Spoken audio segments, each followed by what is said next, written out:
Okay, Chair Tatian, the floor is yours. Thank you. Good morning, everyone.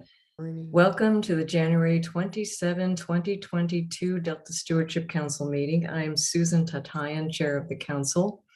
Very glad we can be together remotely this morning. Council members, let's start with establishing a quorum with roll call, starting with Judge Frank Damrell. Damrell here. Virginia Medueno. Virginia Medueno here. Maria Moranian. Maria Moranian here. And I think Don Natoli will be joining us a little later. Christy Smith. Smith here. And Daniel Zingali. Zingali here. Good morning. Good morning. And Susan Tatian here. We have a quorum. Now on to agenda item 3, consent calendar. This is an action item. Are there any public comments on this item? No, Madam Chair, there are not. Okay, thank you, Beck. Members, any need for discussion or objection to the item? Move approval. Thank you, Maria. Second. A motion to approve by Councilmember Moranian, second by Councilmember Zingali.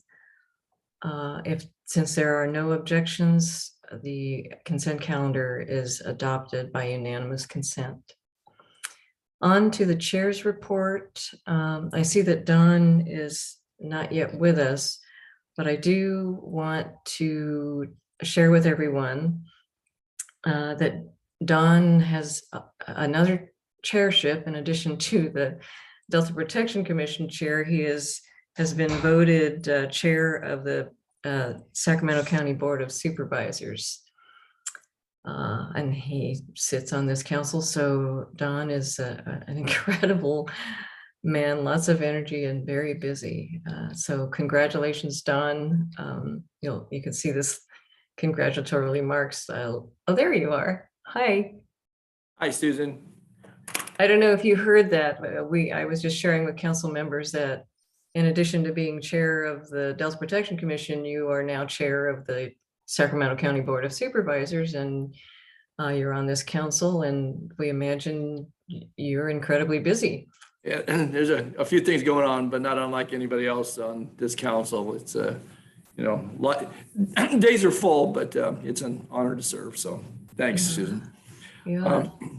I wanted to know too, I'm gonna have to leave just for a few minutes. I've got an air quality management district meeting that meets at the same time, and there's a item on there in particular that I need to attend to. They're going to put it first on the agenda, so I'll probably be away for about maybe 45 minutes at the most. So and I'll come back in, but I wanted to let you know that. So Okay, thank you. Yeah. okay, you bet. Well, thank you. Thanks for your nice comments, and good morning to everybody. So yeah, everybody's busy. I see Christy's busy doing some things, and that's gonna occupy your spring and summer. So and, yeah. Virginia, congratulations. I heard that your hearing went well at the legislature, so very, very good. Thank you, Don. Yeah. Yeah, congratulations. Yeah. Yeah. Thank you. Appreciate it. Okay, so I'll see you back in just a little while. So Okay. morning, Thanks, Frank. Don. You bet. What a council, boy! All you high energy people. This is great. So let's move on to agenda item 5, public comment on Actually, any. I'm so sorry, Chair Tatian, we have a public comment. Yeah, I was moving on to a general public comment on items not on the agenda. Is that what we're talking about? No, Madam Chair, for item number 4 for the chair's report, we have a public. Oh, okay, sure. Deidre Desjardins.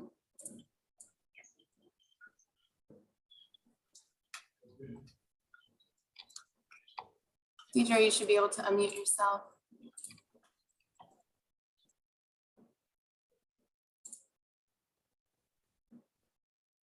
Thank you. I just wanted to suggest that for the DPIC meeting on restoration, that we consider explicitly including the Miwok tribes, the native tribes in the Delta. Matt Weiser there's a discussion on Twitter about tribes in the Delta that I started. And Matt Weiser said if he had $3 million, a couple of $1 million, he'd buy the native tribes that have been displaced in a Delta island. And we don't have that, but they could be involved in the restoration project. So that's the extent of my comment on that item. Okay, thank you, Deirdre. Any other? No, Madam Chair, not for item number 4.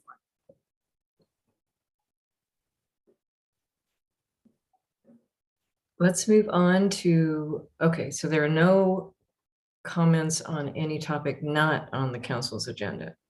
Oh, no, I'm sorry. There's Deidre Desjardins also wanted to comment for item number 5.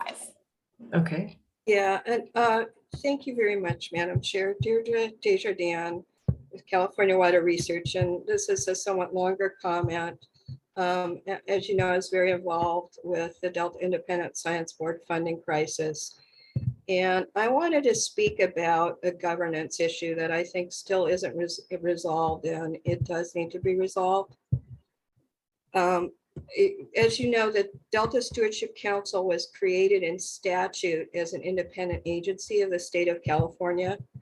And it's not administratively, it's not under the Natural Resources Agency, although the Delta Stewardship Council budget is part of the CNRA budget. And so last summer, attorneys from the Natural Resources Agency reportedly came up with an opinion that the Delta Independent Science Board members could not be paid as independent consultants. But the opinion was never formally transmitted to the Delta Stewardship Council members, and consideration of the issue was never put on the agenda for the Delta Stewardship Council. This was just a backdoor opinion. And we sent a request, my attorney, Gwen Pratt, sent a request to your executive director saying, please produce a copy of the opinion on which you relied in rescinding the contracts. And we couldn't even get a copy of this opinion. And furthermore, when the council, this created a crisis, as you know, for funding, and there was no proposal coming out of the Natural Resources Agency or the administration for restoring funding. The legislature had to do this. And quite frankly, this is setting things up for political interference with the Independent Science Board when things go through the back door and the attorney talks to the Delta Stewardship Council attorneys and the Delta Stewardship Council staff, and you never see it. And so we are going to be raising this going forward because the process is just wrong, and it invites what an observer called cabal politics with administration of the Independent Science Board. And although the immediate crisis is resolved, from our point of view, the governance issues are continuing. And I will be sending you a follow-up letter about this. So thank you very much. well, thank you, Deirdre. Thank you for following up those comments in writing. Any other public comment? Not on Madam Chair. items? Okay, thank you, Beck. On to agenda item 6, Executive Officers Report with Jessica Pearson. Good morning, members, and thank you, Chair Tatayan. I've got a few pieces of news to share with you this morning, and we have a couple of presentations embedded in my report. As was alluded to earlier last week, the Senate Rules Committee unanimously recommended the confirmation of Virginia Madueño to the Council. So this now clears the way for a confirmation vote by the full Senate in coming months. So congratulations to her. There have been a couple of developments in California water management in light of some of the precipitation that we received across the state in December. It has created a bit of a reprieve, not a lot, but a bit of a reprieve, and certainly not an end to drought conditions. But notably, the Department of Water Resources and the Bureau of Reclamation withdrew the application to the State Water Board for a temporary urgency change petition, which was intended to be in effect from February to April. The petition proposed modifying water quality requirements so that the State Water Project and the Central Valley Project could release less water into the Delta through April 2022. And that would have been to conserve limited stored water in Shasta, Oroville, and Folsom reservoirs. While Shasta continues to be in critical condition, Oroville and Folsom reservoirs are projected to meet downstream water quality needs through the spring. And in related news, on January 20th, the Department of Water Resources announced an increase in the State Water Project allocation to 15% of requested supplies for 2022. Last month, due to low water levels, the department had announced an initial allocation that would have only covered critical health and safety needs for the 29 water agencies that contract to receive State Water Project supplies. And although DWR is now making this allocation increase, it continues to plan for a third consecutive dry year. DWR plans to rely heavily on south of Delta storage and San Luis Reservoir to meet these allocations, and intends to preserve as much storage as possible in Lake Oroville, which is the state's largest reservoir. The department said that water releases from Oroville will be prioritized to maintain Delta water quality, protect endangered species, and meet senior water rights needs. Earlier this month, the governor released his 2022-2023 proposed budget, and in it, he proposes $18.5 million in funding over 3 years to support DWR's Delta flood emergency preparedness programs, including training, exercises, and levee repairs. The program also includes funding local agencies in the Delta to assist with emergency response, something that we've spent quite a bit of time talking about here at the council. The proposed budget also includes $1 million in funding to complete the Central Valley Flood Protection Plan.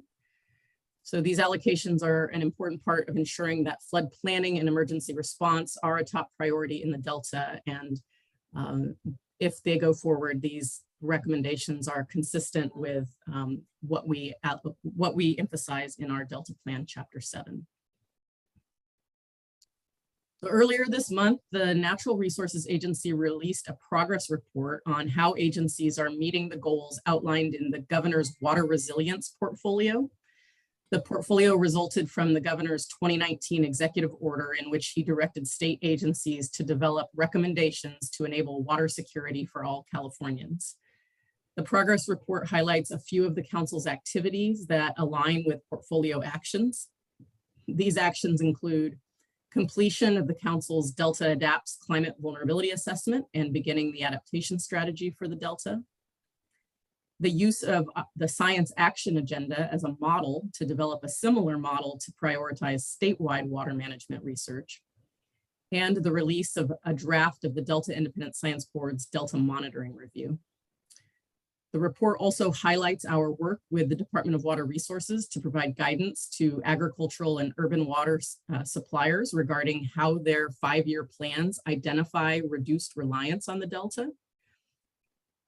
So I'm proud of the council's role in the larger state effort to improve water reliance and sustainability, and I will provide future updates as they arise. A quick reminder that currently we have a draft of our appeals procedures amendments out for public review. Staff prepared this proposal in order to revise the appeals procedures that guide our covered actions process.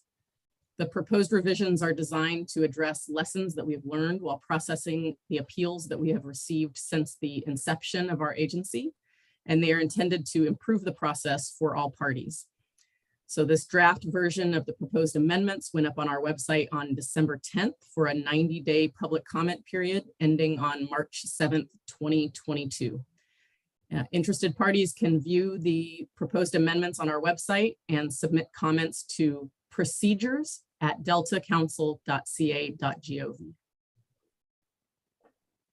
On December 30th, the Department of Water Resources submitted a certification of consistency for the remanded portions of the Lookout Slough Tidal Habitat Restoration and Flood Improvement Project. You'll remember that last summer, the council considered 4 appeals to the project's certification of consistency and remanded the project back to the department for reconsideration of 2 of those policies. The council denied the appeals related to other Delta Plan policies, and the department in its December filing finds that the proposed project is consistent with the 2 remanded Delta Plan policies. Again, this project seeks to restore approximately 3,000 acres of tidal wetland habitat in the Lookout Slough area, and the public review period of the certification closes on January 31st. So we have 2 new staff to welcome to the council. Michelle Mendonça joins us as an office technician in the business services unit, where she will serve at the front desk of the council's office and support our administrative team. Michelle comes to us from the Department of Healthcare Services, and so please join me in welcoming her.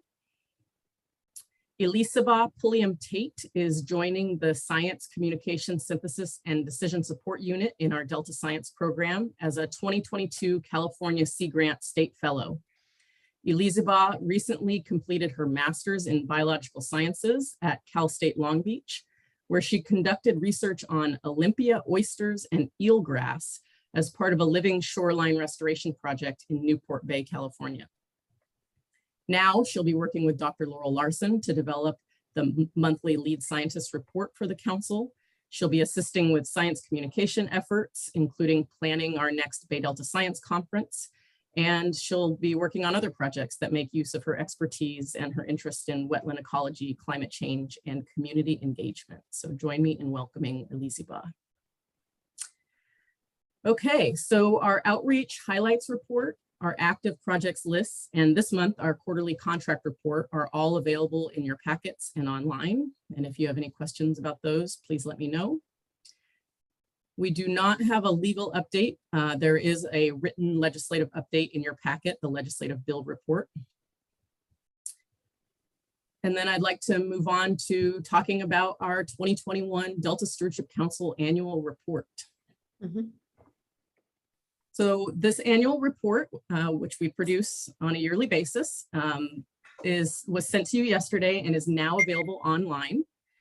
This past year, the council made significant progress on our major initiatives in our work plan, while continuing to operate in a mostly virtual environment. This last year, we made important advancements in the areas of climate planning, environmental justice, best available science, levee prioritization, and ecosystem restoration in the Delta. We completed the first ever climate vulnerability assessment for the Delta, released our ecosystem amendment draft program environmental impact report for public review, which is no small feat.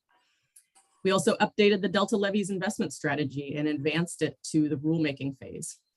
And our multi-agency Delta Plan Interagency Committee endorsed the creation of an ecosystem restoration subcommittee, which is designed to support the state's restoration goals for the Delta and gather the people who are working closely on those projects. There's much, much more, but now I'm going to turn it over to our communications team who will present the report. I'd like to welcome Abbott Dutton and Brittany Young to provide an overview of the council's 2021 annual report. Thank you for that introduction, Jessica, and good morning, council members.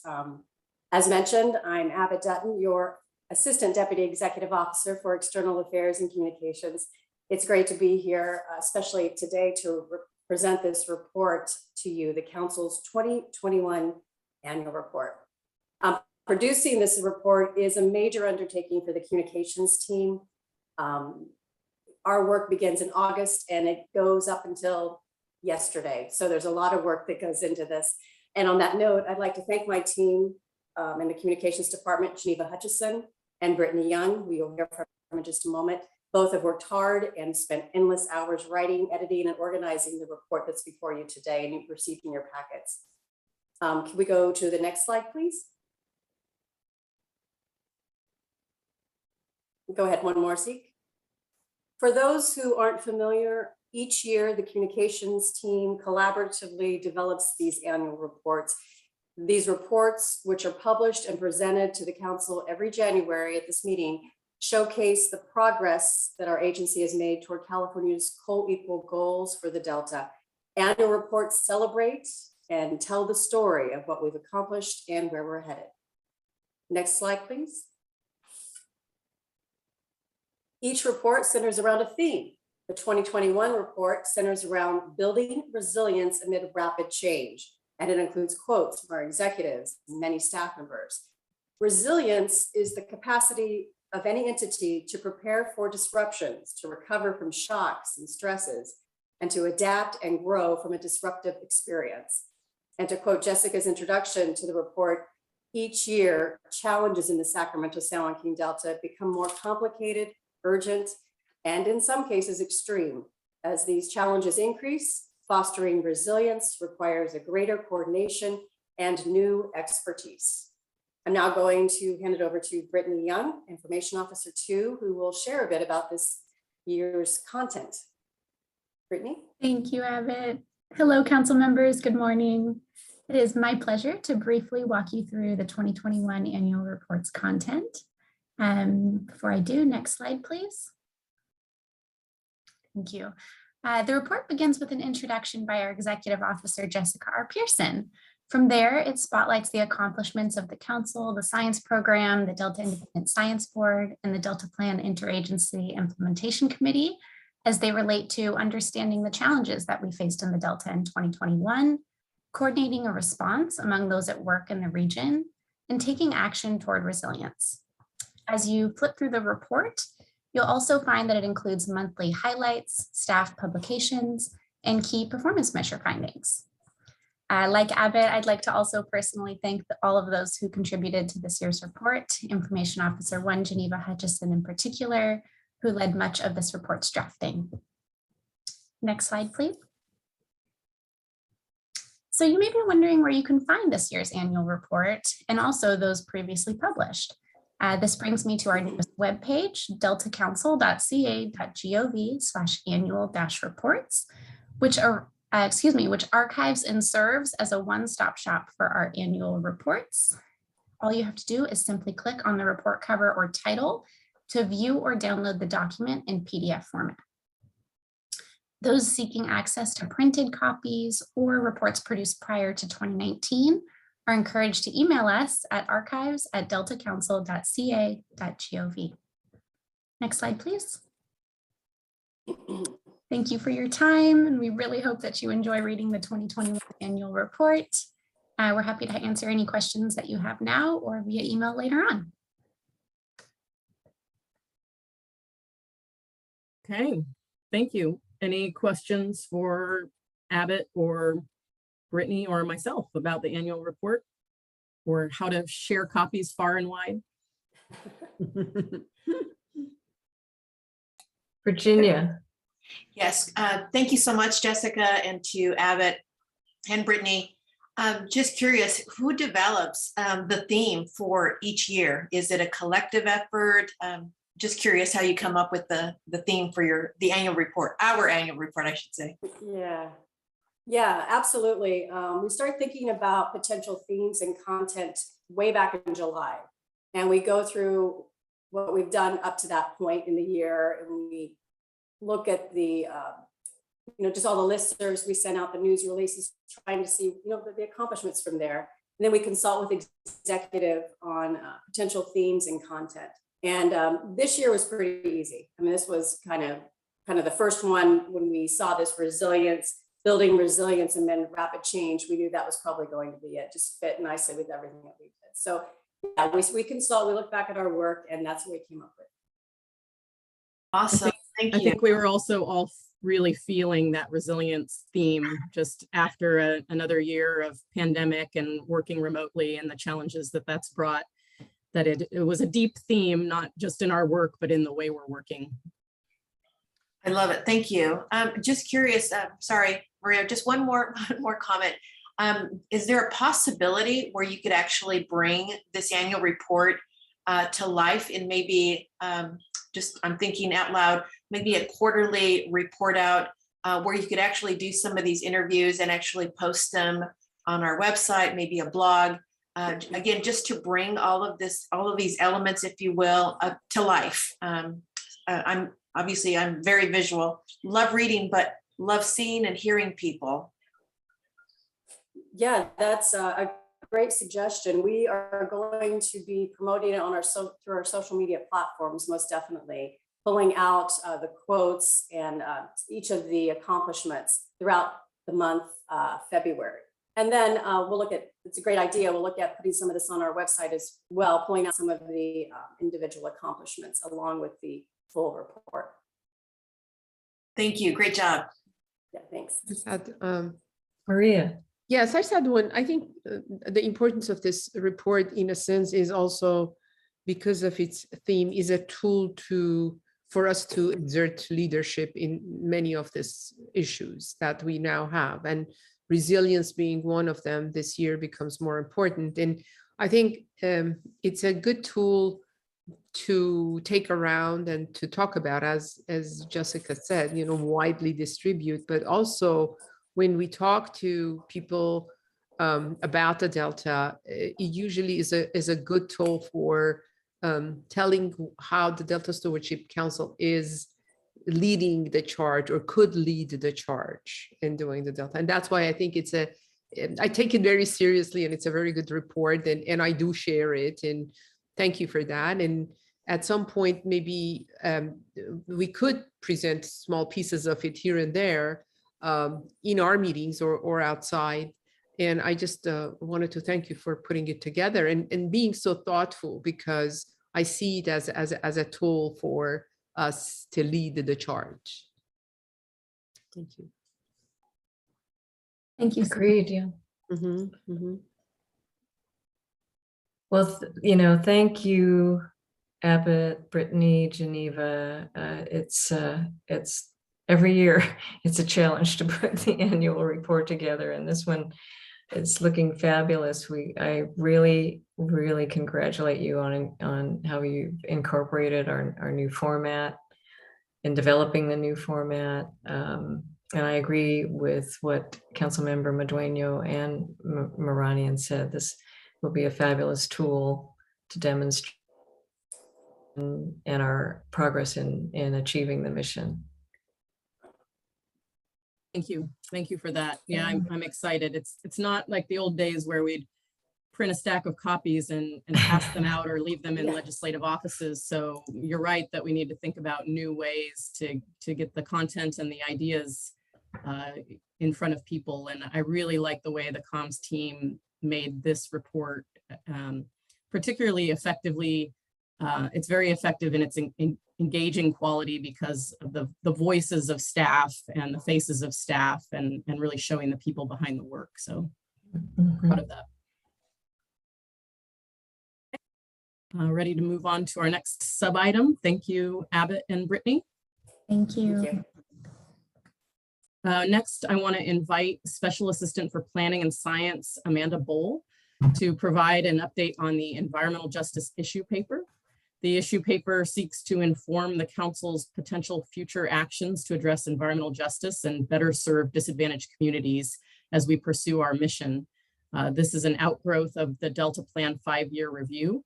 And there were quite a few questions about it from council members last month. So we thought we'd bring Amanda to share an update. Great. Thank you, Jessica, and good morning, council members. Jessica mentioned I'm Amanda Bohl, Special Assistant for Planning and Science. I'm here to update you on the status of the EJ issue paper.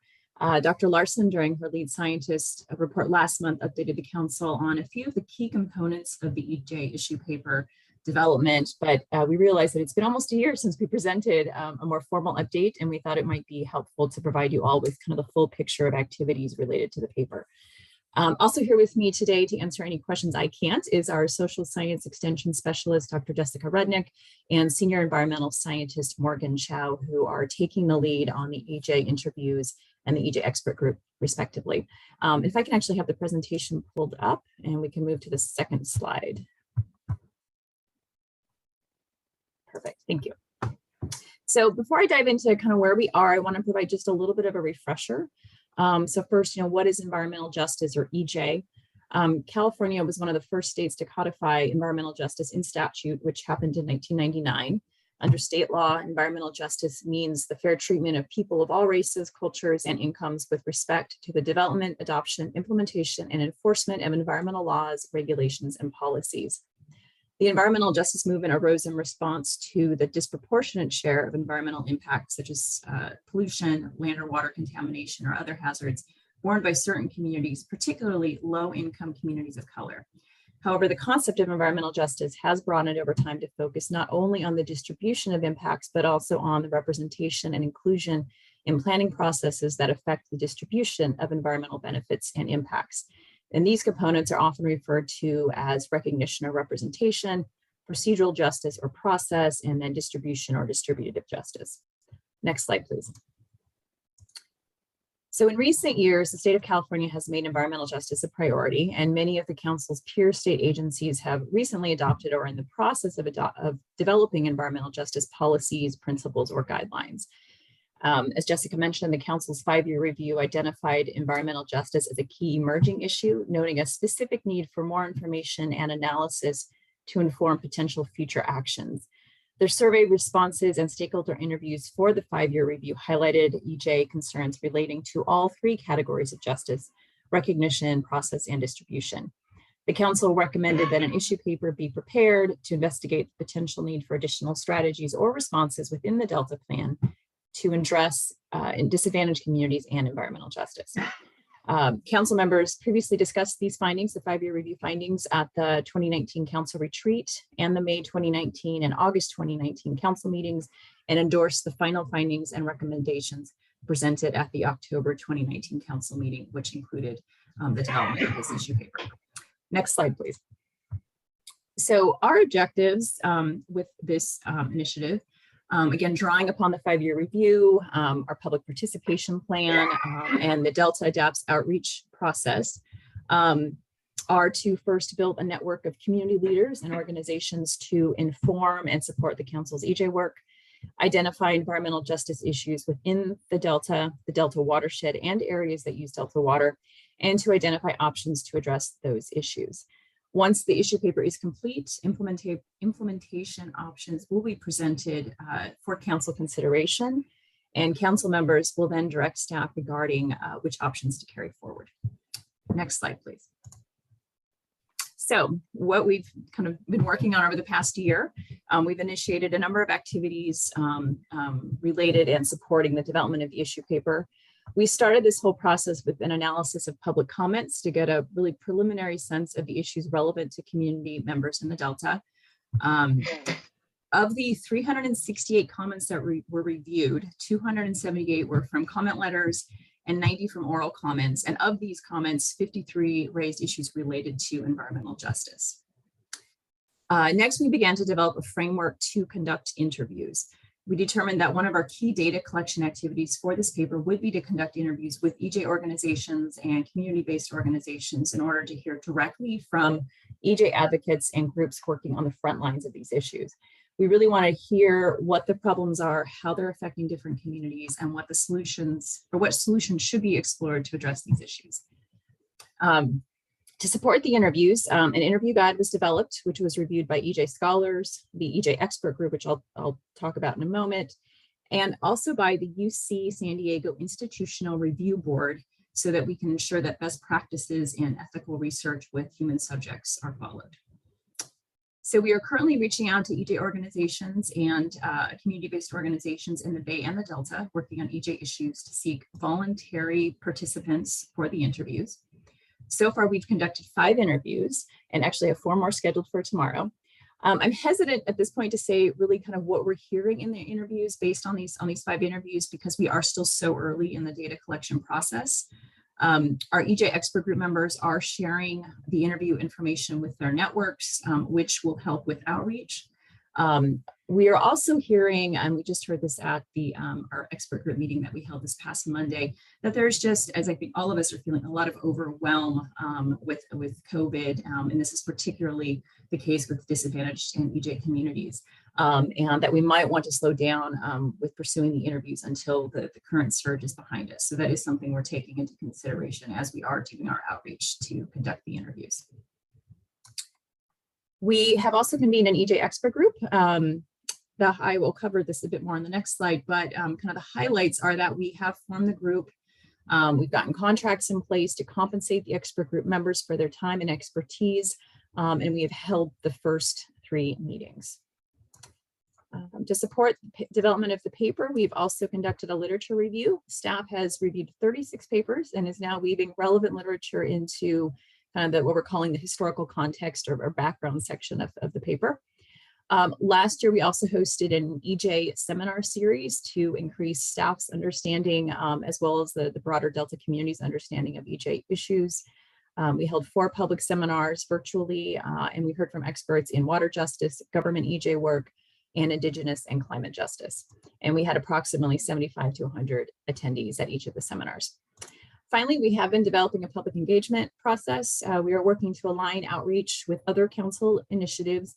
And then we're also engaging the EJ expert group to gather their input on the engagement process and to potentially work with them and their constituencies so that we can really meet community members where they are. Next slide, please. So as I mentioned, the EJ expert group has now met 3 times. We have 5 expert group members. We are contracting with all of them, or we're in the process of finalizing the contracts with, I think, 1 or 2 of them still. The EJ expert group was finalized and membership was finalized last fall. And all of these organizations, as you can see, represent different community organizations across the Delta watershed and areas that receive water, with 2 of the members representing tribal interests. And all the contracts are for 1 year currently. We are holding monthly meetings with this group and a small group of council staff. We're working really hard not to overwhelm these meetings with a bunch of council staff and really trying to limit it to the essential staff that need to be there. Council members have an open invitation to attend, and we've received feedback that from the EJ expert group that they really appreciate it when you do. And so we really appreciate that Chair Tatayan attended the kickoff meeting in November and that Vice Chair Medueno attended last Monday's meeting. We plan to focus the first half of the meetings that we're holding, probably the first 6 or so, with on issues we've already identified and within kind of the scope of the council, and then the second half of the year on interview data and potential recommendations. Next slide, please. So in addition to continuing to convene the EJ expert group on a monthly basis, we are focusing on a number of other components as we move through 2022.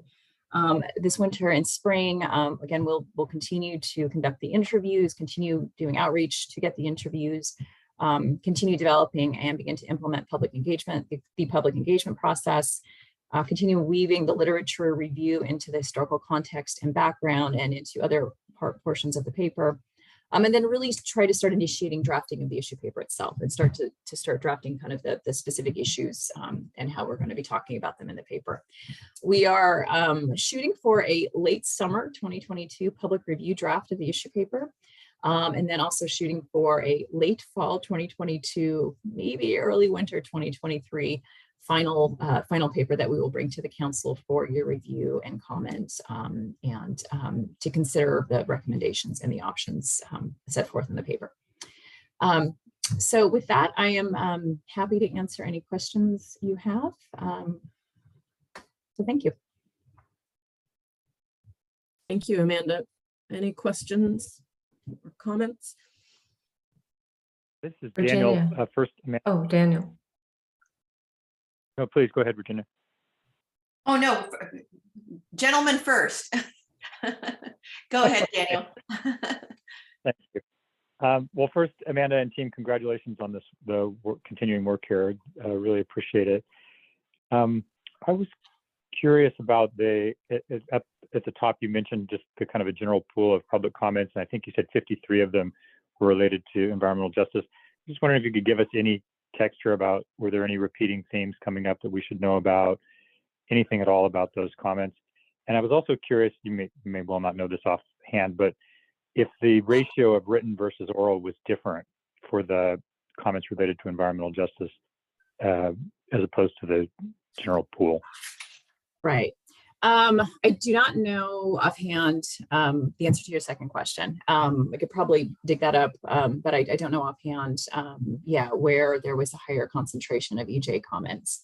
In terms of I guess the frequency, is that what you're asking of particularly which comments or which kind of group of comments we heard a lot about? There was a lot of, and one thing maybe we can go, if you want to go back to the presentation, there's a follow-up slide 9 in the slide deck, which I had just in case this question was asked, which kind of looks at kind of this analysis of analysis of the public comments.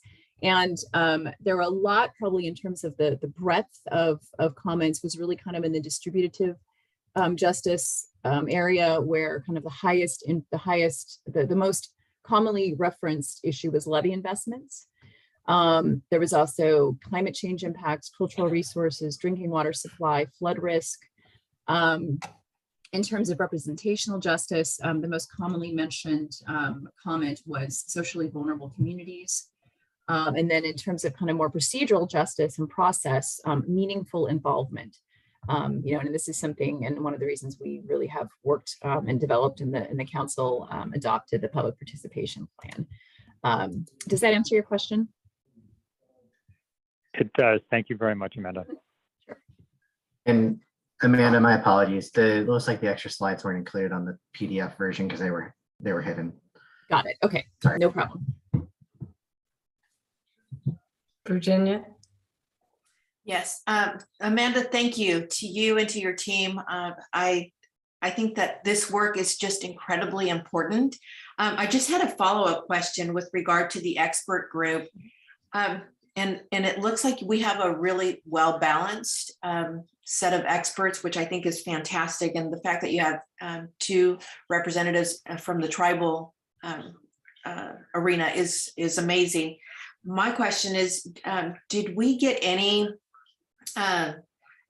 experts, if you will? I'm just thinking about some of those vulnerable communities with regard to migrant farm workers, and if there was any outreach to an agency like Catholic Charities, Elvira Ramirez, or perhaps Jose Rodriguez with El Concilio, who cover a lot of the Delta communities with regard to migrant workers and social services that they provide for those communities. Just curious if that was still something that we can entertain. Yeah, I'm actually going to defer to Morgan and see if she wants to jump on real quick. I see you're on here and answer that question. I know that we are reaching out to them to conduct interviews with them, but in terms of the expert group, Morgan, do you want to take that one? Yeah, sure. Thanks for the question, Councilmember Madueño. I know that we did reach out to both Catholic Charities and El Concilio when we were doing initial outreach for the group. And I'm not sure, I wasn't the person who reached out to them, but for whatever reason, they weren't able to participate in the group, but we are reaching back out to them for interviews. Actually, somebody that I just interviewed last week has a connection at Catholic Charities, and she said she would reach back out to them since we weren't successful. So we're finding that helps a lot with this outreach, is if we don't have a direct relationship with the community-based organization or the tribe, if somebody that we already know does, and then they offer to reach out, that's been helping us reach more groups.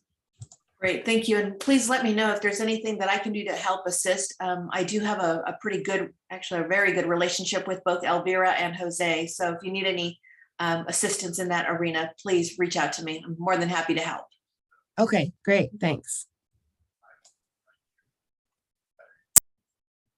Okay. Well, I want to express my gratitude to Amanda and Morgan for their leadership here. I know we've had some staff turnover, and Amanda and Morgan have really stepped up to provide continued leadership on this effort. So I appreciate that. Okay, I'm going to move on to our next item here. We're going to be talking about the San Francisco Bay Conservation and Development Commission Bay Adapt Letter of Support. This is an action item. As you will recall, last year, the San Francisco Bay Conservation and Development Commission, or BCDC, presented to the council on their Bay Adapt initiative to create a climate adaptation strategy for the Bay. And in support of this initiative, staff has drafted a letter to BCDC for council review and approval. And here with us today are Larry Goldsban, the Executive Director of BCDC, and also our own Deputy Executive Officer for Planning and Performance, Jeff Henderson. So I'd like to invite them to speak. I would say before they begin that it was because of a presentation that Larry gave a few years ago in San Francisco that I was lucky enough to be in the audience for, that really inspired the conversations at the council about launching Delta Adapts. So I appreciate their leadership in this planning arena. Jeff and Larry? Great. I'll go ahead and start us off. Thank you, Jessica. Good morning, Chair Chatayan and council members. As Jessica mentioned, in your packet, there is a draft letter of support to BCDC for their climate change initiative, which is known as Bay Adapt, a regional strategy for a rising bay. Bay Adapt is a joint platform that was formed to determine the best ways for the Bay Area to become regionally resilient to rising sea levels. It lays out guiding principles, priority actions, and vital tasks that public, private, and nonprofit organizations can voluntarily implement to more equitably adapt to climate change challenges facing the Bay Area. As described, you may hear many similarities to the overall goals and framework of the Council's own work on Delta Adapts. Both efforts are working toward protecting and energizing vulnerable and historically marginalized frontline communities, restoring the Bay Delta ecosystem, and reducing flood risk. Both efforts inform policy implementation, help the state to prioritize future actions and investments, provide a toolkit of information for local planners, and rely on collaboration with agency partners and stakeholder engagement. BCDC staff participated in both our technical advisory group and our stakeholder work group for Delta Adapts, and our council staff participated in the Bay Adapt Leadership Advisory Group, Regional Consistency Work Group, and one of several policy action teams. Council staff have also engaged in several related ongoing regional climate efforts alongside BCDC. We will continue to work with BCDC to better prepare the region for the impacts of climate change because, as we know, climate change does not conform to governmental jurisdictional boundaries. And I'd now like to introduce the Executive Director of BCDC, Larry Goldsban, to share more details on Bay Adapt with you. And after Larry's done speaking, we'll move forward towards the Council's consideration of approval of the letter to be sent to BCDC. Larry. Thank you, Jeff. Can you hear me? Yes. Always good to ask. And thank you, Jessica, for a lovely introduction. And I do want to say, as sort of a proud executive director, that you just heard from Morgan Chow, who came to you from BCDC, where she was a star for us. And we are delighted. I was absolutely delighted to see her on screen and to know that she is doing so well at the Delta Stewardship Council. We miss her. And thank you, Jeff, for that introduction. I will keep this short. The easy way to think about Bay Adapt is that BCDC, as a state agency with a regional jurisdiction, not unlike what you have, needs to look regionally to ensure that we don't have a tragedy of commons within the Bay Area. That is, that not each city, not each county, not each special district go on their own without recognizing their place in the greater whole. And we want to do that in a collaborative way. We want to do that in a non-mandatory, non-regulatory way. We want folks to actually be working with each other sub-regionally and regionally across the governmental jurisdictions that water candidly does not recognize, so that each city, each county is not only prepared, but also doesn't do something that will affect negatively somewhere else. You understand that in the Delta, we understand that in the Bay. And maybe the greatest fear that we have, or the greatest threat that we have, really is best demonstrated by a US Geological Survey study that came out last year, which said that while the Bay's shoreline constitutes fully 1/3 of the California coastline, the Bay's shoreline is half the length of the California open coastline. That's how big the bay is. 2/3 of the economic damage caused by rising sea level will happen in the Bay Area. So it's a great incentive for us to work together. Let me just take 2 minutes to describe how we are starting to implement Bay Adapt after we have received now upwards of 45 or 46 letters of endorsement and resolutions from various cities, counties, agencies, including hot off the presses, BART just a few minutes ago unanimously adopted a resolution in support of Bay Adapt. And we work with BART very, very closely. We are starting to implement Bay Adapt in the financing world with the Metropolitan Transportation Commission and with the Association of Bay Area Governments as part of the Sustainable Community Strategy, doing both analyses and forecasting of dollars that we have and dollars that are necessary for adaptation. We are collaborating with the Coastal Conservancy and the Ocean Protection Council within CNRA to ensure that BCDC has the strength to be the backbone agency to lead Bay Adapt.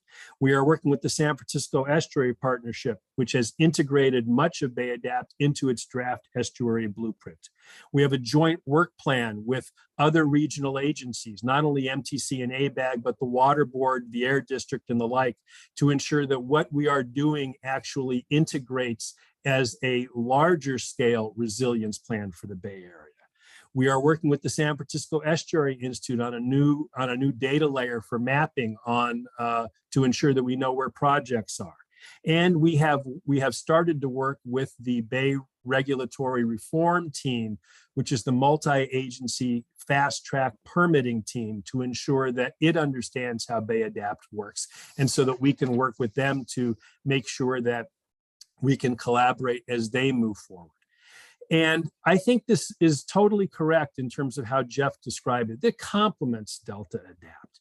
Both are long-term plans to make sure that we can adapt to climate change. Both try to protect natural and built environments. Both look at frontline communities, just as Morgan and Amanda described just previously. And we are all about collaboration and partnership. And those are two different things. And they have different places within each of our different tasks. So overall, what I think, if I could ask for your endorsement, it would signal that there is yet again more and more collaboration within and across the estuary. And we look forward to continuing to work with you all on Delta Adapts, and we're certainly looking forward to you all working with us on Bay Adapt.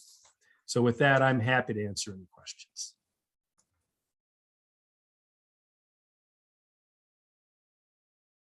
Well, I don't have a question, and thank you so much, Larry, for your leadership and your energy behind this and your strategizing.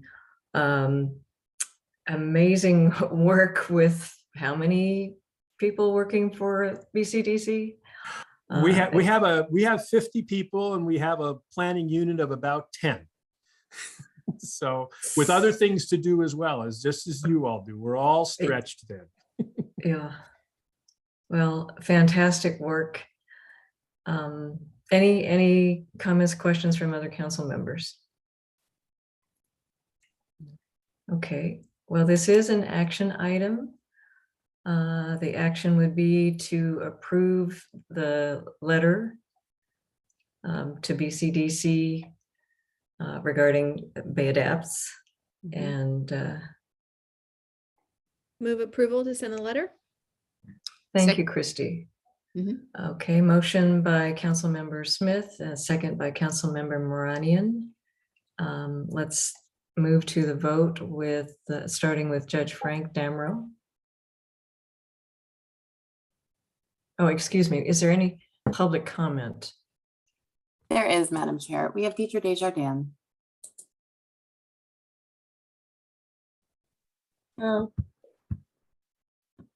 Thank you. This was actually a comment on other items on the agenda. It's actually a little bit difficult to have so many items that are all lumped into one and only have a 3-minute comment period.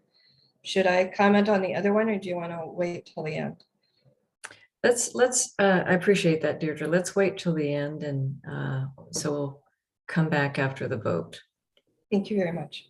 Mhm. Okay, well, let's proceed with the vote, starting with Judge Frank Damrell. I see the judge. Oh, he is speaking. I don't see that he is Looks able like to he's on unmute. mute. Gamble, aye. Thank you, Judge. Virginia Madueño, Madueño, aye. Maria Moranian, Marani and I. Christy Smith. Oh, I Smith, should have aye. gone. Smith, aye. Don Natoli, Aye. Totally aye. Daniel Singali, Zingali, aye. and Tatayan, aye. Motion approved, and thank you so much again, Larry. Thanks, Jeff. Thank you very Larry. much, and we look forward to continuing to be in touch. And sorry, not sorry about Morgan.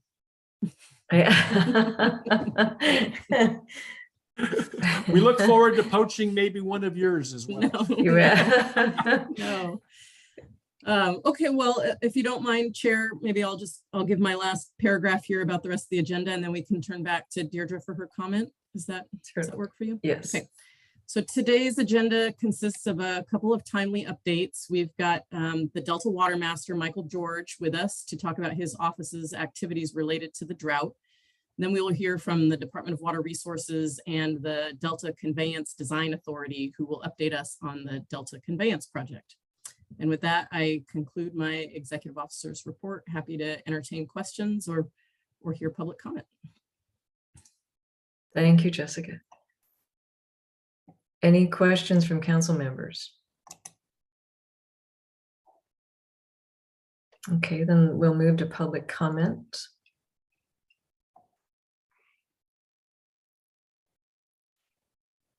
Yeah, Deirdre Desjardins with California Water Research. And I just wanted to say that I watched the movie Don't Look Up over Christmas break. And if you haven't watched it, it's a profoundly important movie about climate change and about the importance of independent science and peer review is really highlighted in the movie. And it really brought into focus the reason that I advocated so hard for the Delta Independent Science Board.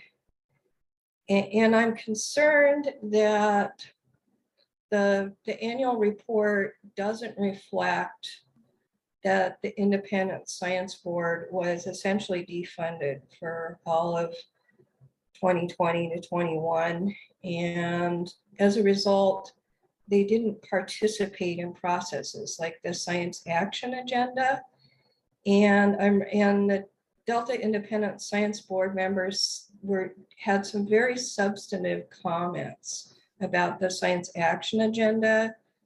And it's really critical about sort of focusing the research questions. And this is the reason that the board is there. And they said, well, you know, the Science Action Agenda is pretty much done, and you know, it's too late for us to really have input into it. And I think that just institutionalizes for the next 5 years the errors that happened.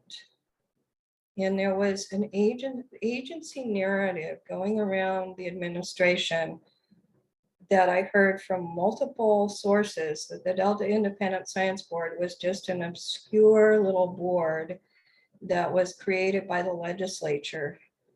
And if you look at Don't Look Up, it's like, no, this is independent review by fully independent scientists is critically important for all climate adaptation, and particularly in this area of rapid climate change. And, you know, I would urge you to really look at it. And I really would like to see the Delta, the Science Action Agenda delayed and their report incorporated, because without it, we can't support the Science Action Agenda and research funding for it. because it's not going to focus on the questions that really need to be answered. Thank you.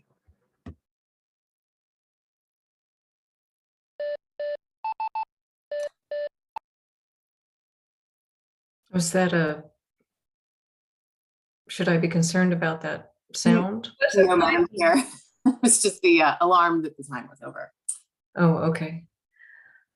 Well, thank you, Deirdre, for your comments. And I do appreciate that you're paying attention to the science action agenda and all your hard work on behalf of the Independent Science Board. I don't know if Rachel is here, but I thought that the Delta Independent Science Board was consulted along the way in developing the science action agenda. Chair, I think At Dr. least- Larson has her hand up. She might want to speak to Oh, that. thank you, Dr. Larson.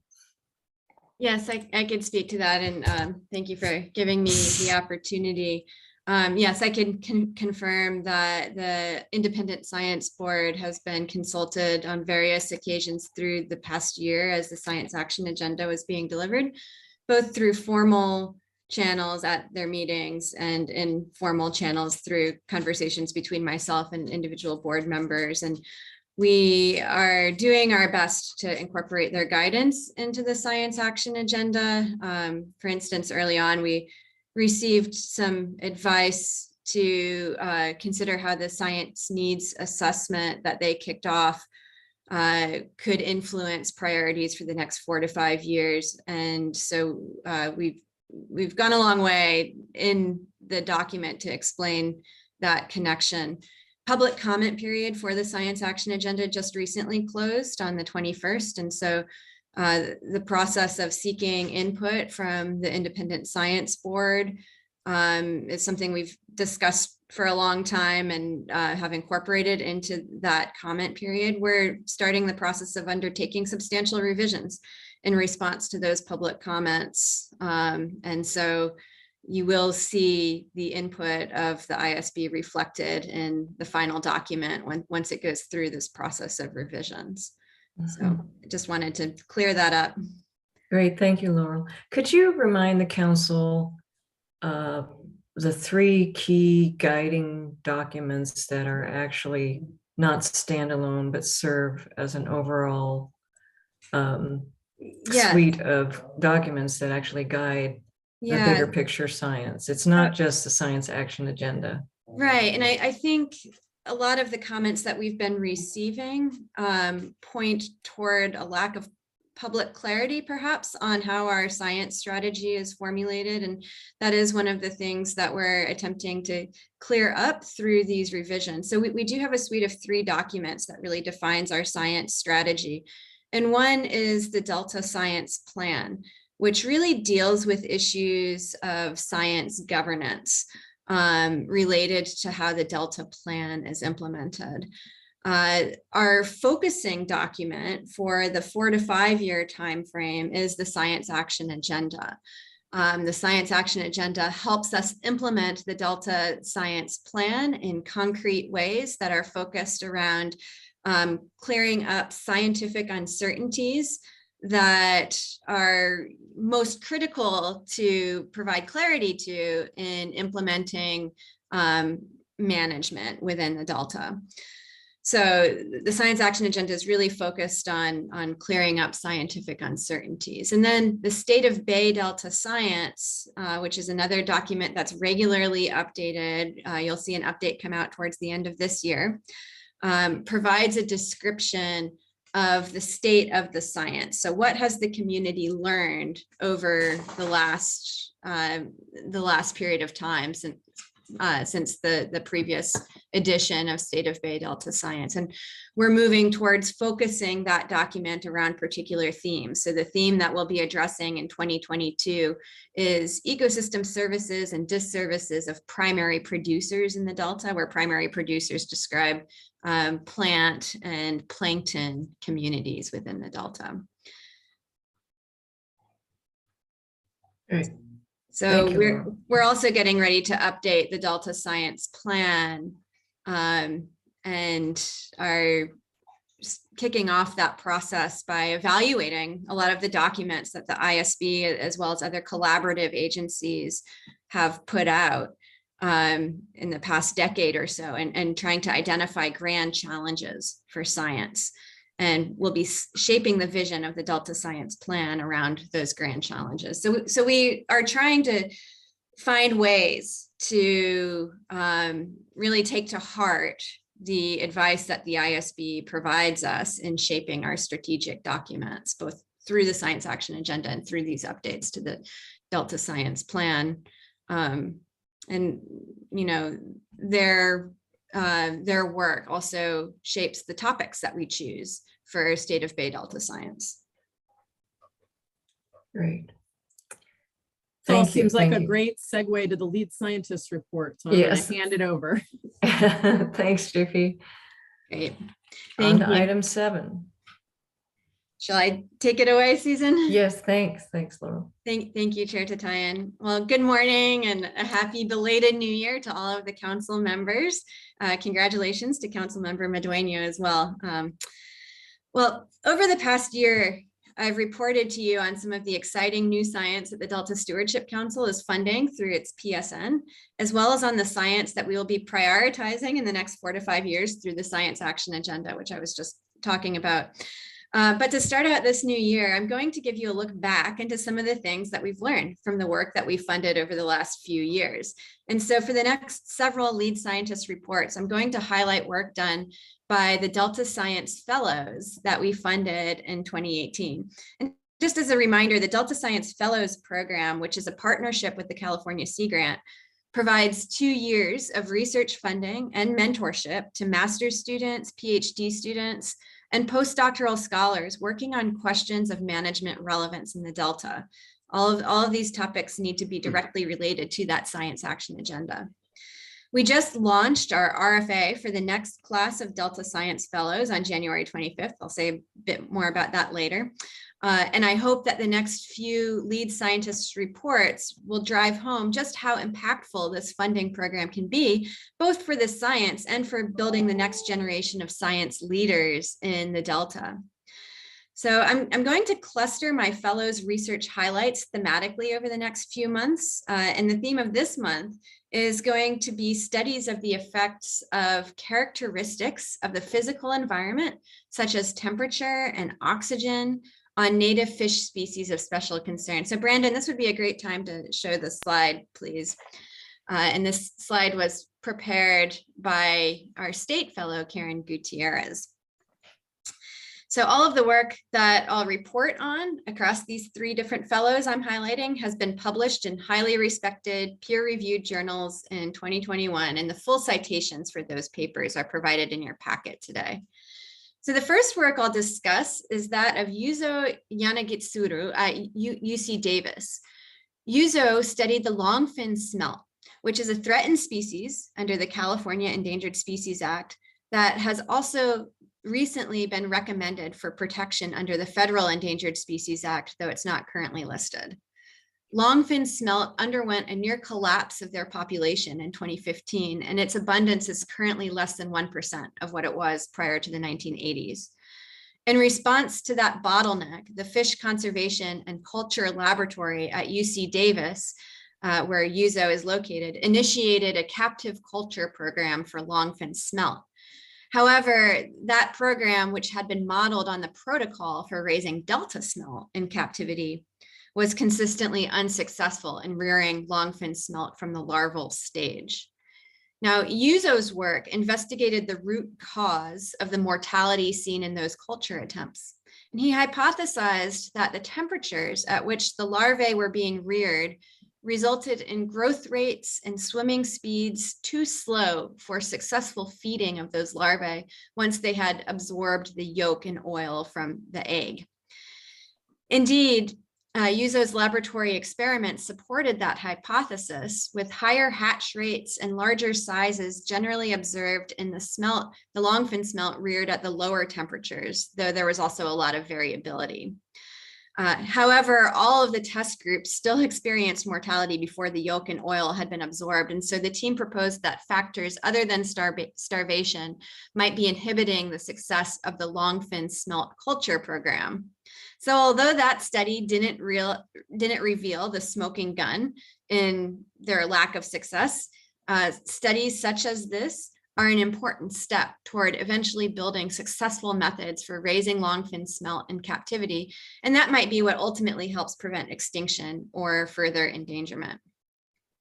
So while on the topic of smelt, I'm going to pivot to discuss the critically endangered Delta smelt, a different species, as investigated by former UC Davis fellow Levi Lewis, who's now PI of a research lab at Davis. Though many studies had focused on the cause of the Delta smelt's precipitous decline since the 1980s, none of those previous studies had revealed a single dominant cause. And studies of how environmental factors impact fish are notoriously difficult. Fish responses to manipulation in captivity might not be representative of how they respond in the wild. And in the wild, observational studies are complicated by the fact that fish move around, which makes it difficult to relate their characteristics to snapshots of the environment captured in sampling. During his PhD, Levi Lewis worked to develop new technology that has addressed these challenges and really been transformative in our understanding of Delta smelt. Namely, Levi's work makes use of fish otoliths, which are these tiny bones in their inner ear. Like trees that accumulate rings, otoliths grow continuously, producing ring-like structures that can be precisely measured to estimate fish growth rates over known time intervals. So Levi analyzed the otoliths of archived specimens of Delta smelt to quantify each fish's growth rate over the 2 weeks prior to capture, so this very precise interval of time. And then he related those growth rates to the environmental conditions sampled at the time of capture, assuming that those conditions were representative of what the fish actually experienced over that small 2-week time scale. Thus, he overcame the challenge of fish movement obscuring the relationship between long-term average quantities such as size and the type of conditions that the fish actually experienced over those long periods of time. So through this study, Levi and team found that warm temperatures greater than 68 degrees Fahrenheit drastically depress the growth rates of Delta smelt, as does a clear sediment-free water column. And I'll note here that with the invasion of the overbite clam, water in the Delta has cleared substantially, which would have a negative impact on the Delta smelt. Now, they also found that high salinities depress growth rates, which supports the ongoing use of flow management actions like the one I talked about last month to enhance the extent and quality of low salinity habitats in late summer to early fall. Meanwhile, their findings on the effects of temperature highlight the ongoing challenge that we're going to face in managing Delta smelt populations during hot droughts, as we've been experiencing. So in the last study, I'll briefly profile Annalise Del Rio, a former fellow at UC Davis, who's now a scientist at the Puget Sound Partnership, worked to understand how temperature and low oxygen levels might impact Chinook salmon, both individually and taken together. They noted that while temperature management for Chinook salmon, such as the release of water from the cold water pool at Shasta Dam, is usually based on known lethal effects, sublethal effects could also contribute to the decline of Chinook salmon populations through causing a reduced feeding success, increased predation, or reproductive impacts. However, there's a research gap in understanding what those effects are. Annalise conducted laboratory experiments to explore effects of common stressors on Chinook salmon embryos after hatching. As a general marker of stress, she measured the embryo's metabolic rate. Those studies revealed that warm temperatures alone are a strong driver of adverse sublethal effects, but that when combined with low oxygen levels, those impacts were most severe. So that's a long summary today, but I think that it demonstrates that these 3 studies go a long way toward addressing a priority action area in the 2017 to 2021 Science Action Agenda, which was to improve the understanding of interactions between stressors and managed species, with action 4A, specifically calling out the need to better understand salmonid temperature tolerances in streams. So we're really proud of these fellows, and I'm happy to entertain any questions on these research highlights before I move on to the next section of my report. And please, just someone who could see everyone, let me know if there are raised hands, because I can't see them myself. Any questions from council members? So, Laurel, I have a question. I think it's fantastic that you're reviewing former fellows' work and showing the contributions they're making to Delta science. From this work, do they suggest additional actions or anything that the council might do or follow up on? So for example, on the longfin smelt. Yeah, so, many of the papers do touch on management actions that may be supported by the new science that was detailed in the paper. And for the longfin smelt paper, that paper is just really looking at how can we improve our methods for raising longfin smelt in captivity, because we've seen through our experience with Delta smelt and also Chinook salmon that hatchery operations can be an essential component toward a recovery strategy for those fish populations. And so I see that particular paper as producing information that is necessary to design a successful hatchery program, which could be incorporated into eventual management actions designed to help that species recover. But one of the things that we're looking to do in the new year is to hold stakeholder engagement workshops with the people that we fund, both through the Delta Science Fellows program and through our PSN. And we're going to use those stakeholder engagement workshops as a way to bring together people who are working on common themes, together with stakeholders who are tasked with managing that aspect of the Delta, to encourage dialogue about this interaction between science and management. So I'm not prepared to report on those stakeholder engagement workshops today. They're still very early in the planning process, but that is something I'll report out to you probably later in the year. Okay. Thank you. Well, thank you for the question, Susan. And with that, I think I'm going to move on to the next part of my report. And I'll note that I ended my research spotlight with a mention of that 2017 to 2021 science action agenda. I just also had a placeholder in my report to bring you up to speed with the latest on the 2022 to 2026 science action agenda. I know I touched on that in my public comment period, but for people who weren't able to join during the last public comment period, I'll say that our public comment period for the SAA just closed as of January 21st. In addition to sharing the draft via public listservs, the Delta Science Program staff sought comment by carrying out targeted outreach with presentations to the Collaborative Adaptive Management Team and the Delta Independent Science Board. The Delta Independent Science Board is providing us with written feedback on the SAA, which they discussed at their January meeting. And from this discussions at other collaborative venues and the written comments that we've received, we really saw a lot of excellent feedback, and we're now working on revising the document for a final release anticipated in late spring of 2022. And the other item that I spent some time discussing in my research spotlight, but would like to return to, was the Delta Science Fellows Program. So I mentioned that we just released our request for applications on January 25th, and I would appreciate all of your help in spreading the word about this opportunity. There are a few new things about this program that are important to be aware of.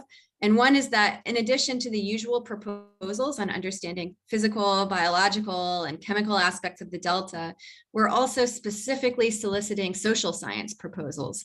And in fact, we'll have a separate review panel of social science experts. The other new item to be aware of associated with this program is that we are requiring all prospective fellows to submit a notice of intent.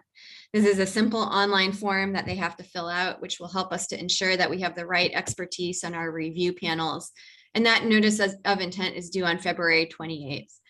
The applications themselves are going to be due on April 20th. And then we anticipate announcing the awards in June, with work to begin in August and September of 2022.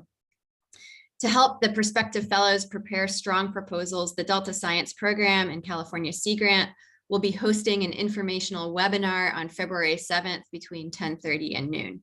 So again, please help us spread the word of this opportunity with your networks.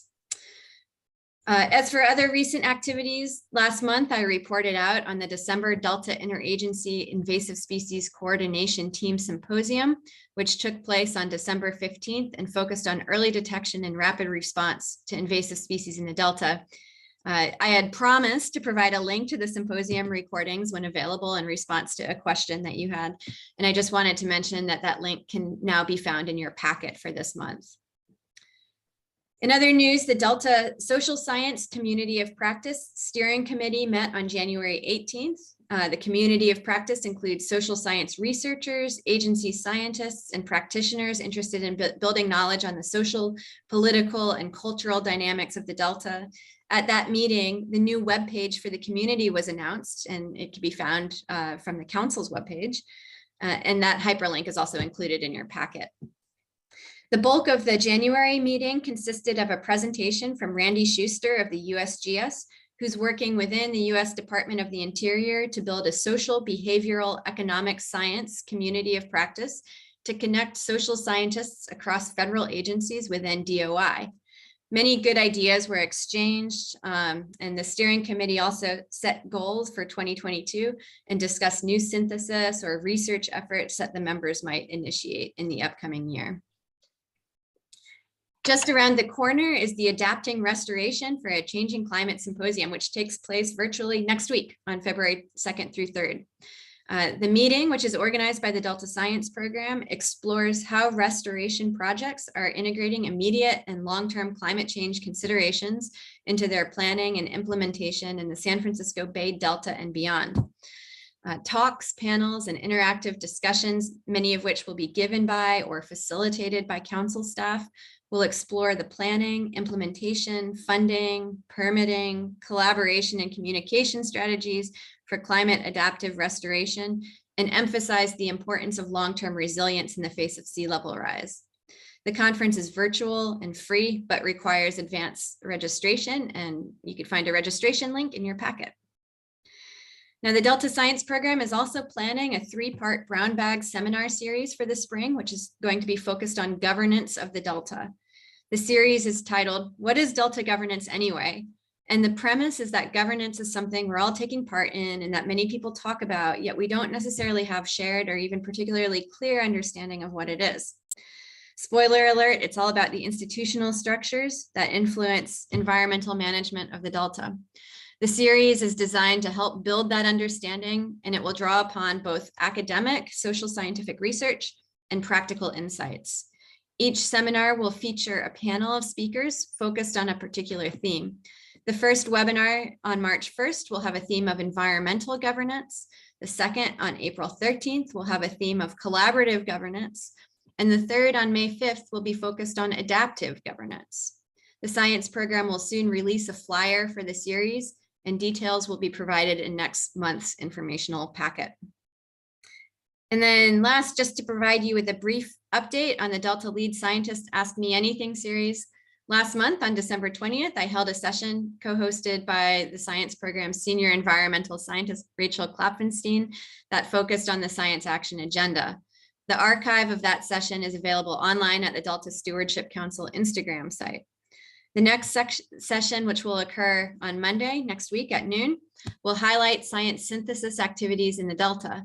The science program's Dr. Sam Bashevkin and Pascal Gertler will serve as my co-hosts. We will discuss what synthesis is, why it is important, and go into detail on the science program's latest partnership with the National Center for Ecological Analysis and Synthesis to perform analyses based on decades of monitoring data and identify how the food web responds to changes in different environmental variables. So join us on Instagram Live next Monday at noon to learn more. And then finally, with respect to the by the numbers part of this report, I'm guessing you're all very interested in where we stand so far with this water year, given its incredibly wet start followed by an incredibly dry January. And well, the bottom line is that we're still above average on precipitation, with the Northern Sierra at 124% of the average to January 25th, and the Central Sierra at 110%. I was happy and a bit surprised to see that the snowpack water equivalent is just about average for this time of year. I'm surprised given how warm it has been at elevation, as personally witnessed when my son and I needed to keep removing layers while sledding a few weekends ago. As you might expect, reservoir storage hasn't changed much from last month and is still well below average, with Shasta and San Luis around the 55% mark and Oroville at 80%. The Sacramento and San Joaquin rivers are also running low at 38% and 22% of the 20-year flow averages, respectively. Combined project diversions, however, are at 78% of the 20-year flow average. So with that, I'll conclude my report and open the floor to any additional questions.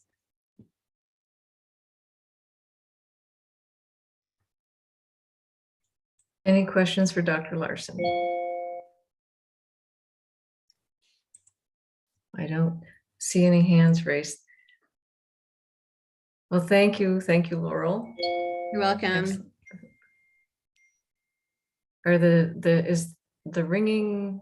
Oh, I see. We're bringing in Michael George. Well, since there are no other questions on item 7, thanks again, Laurel. We'll move on to item 8, a Delta Water Master update, and Jessica Pearson will kick things off. Madam Chair, I'm so sorry. We do have a public comment for item 9. Oh, thank you. Thank you, Beck. We have Deidre Desjardins. Thank you. I very much appreciated the lead scientist report, and she does such an excellent job with bringing cutting edge research.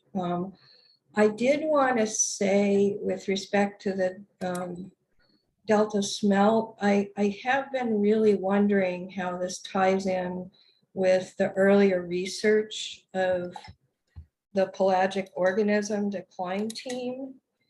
And they looked, there was a huge effort. There was a suite of, I don't know, over 50 studies that were done on the pelagic organism decline. And one of the things, Peterson and Viseres published a result that the invasive overbite clams move up estuary and down estuary with salinity gradients. And there seems to be sort of a step change that happens in the ecosystem in these droughts where the clams move up estuary, and then the water's clearer and they're stripping the food column. And they're like 97% of the primary production has been suppressed between the clams and water operations. And I'm just wondering, how that relates to this other research on temperatures and what the leading cause is. And, thank you. Thank you for the question. And I could speak to that a little bit. Many of the papers that were focused on pelagic organism decline showed that it's likely that the decline of these species is due to a complex interaction of multiple stressors. So as you indicate, there may be a drought syndrome, if you will, that really describes a spectrum of effects that these interacting effects of higher salinity, warmer temperatures might have on species. There was no, as I indicated in my report, there was really no smoking gun, no single factor associated with the decline of any of these species. Getting to your question of how Levi Lewis's work relates to those previous papers, he did do an extensive literature review in the context of his work that basically and showed that his recent work basically upholds many of the assumptions that the community has had that weren't linked to concrete proof. So assumptions of how temperature and how water quality or how water clarity are likely impacting the delta smelt. So his work was quite supportive of those earlier findings. And I guess the final thing I'll say about this is that, you know, people have said that the delta is this wickedly complex system, which I know you appreciate, Deirdre, with a background with a background in complex systems.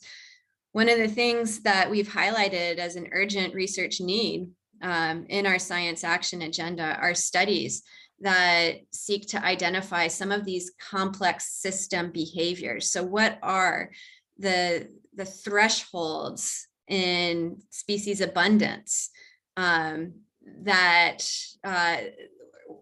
what are these threshold effects where species might exhibit this really rapid decline in abundance with just small shifts in underlying factors such as temperature and salinity?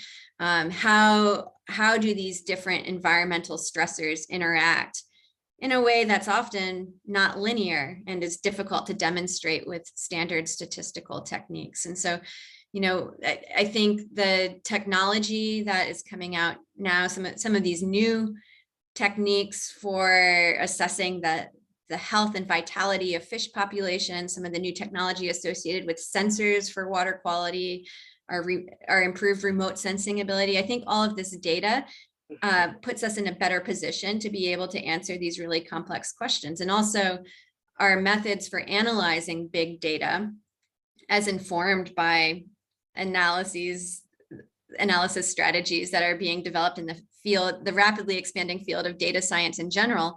These analysis techniques are just bringing us much more power to be able to address these really types of, or these really complex types of questions that I've talked about here. So I'm looking forward to seeing what the research that the Science Action Agenda spurs over the next 4 to 5 years is going to bring us in terms of better understanding of how this system operates as a complex system.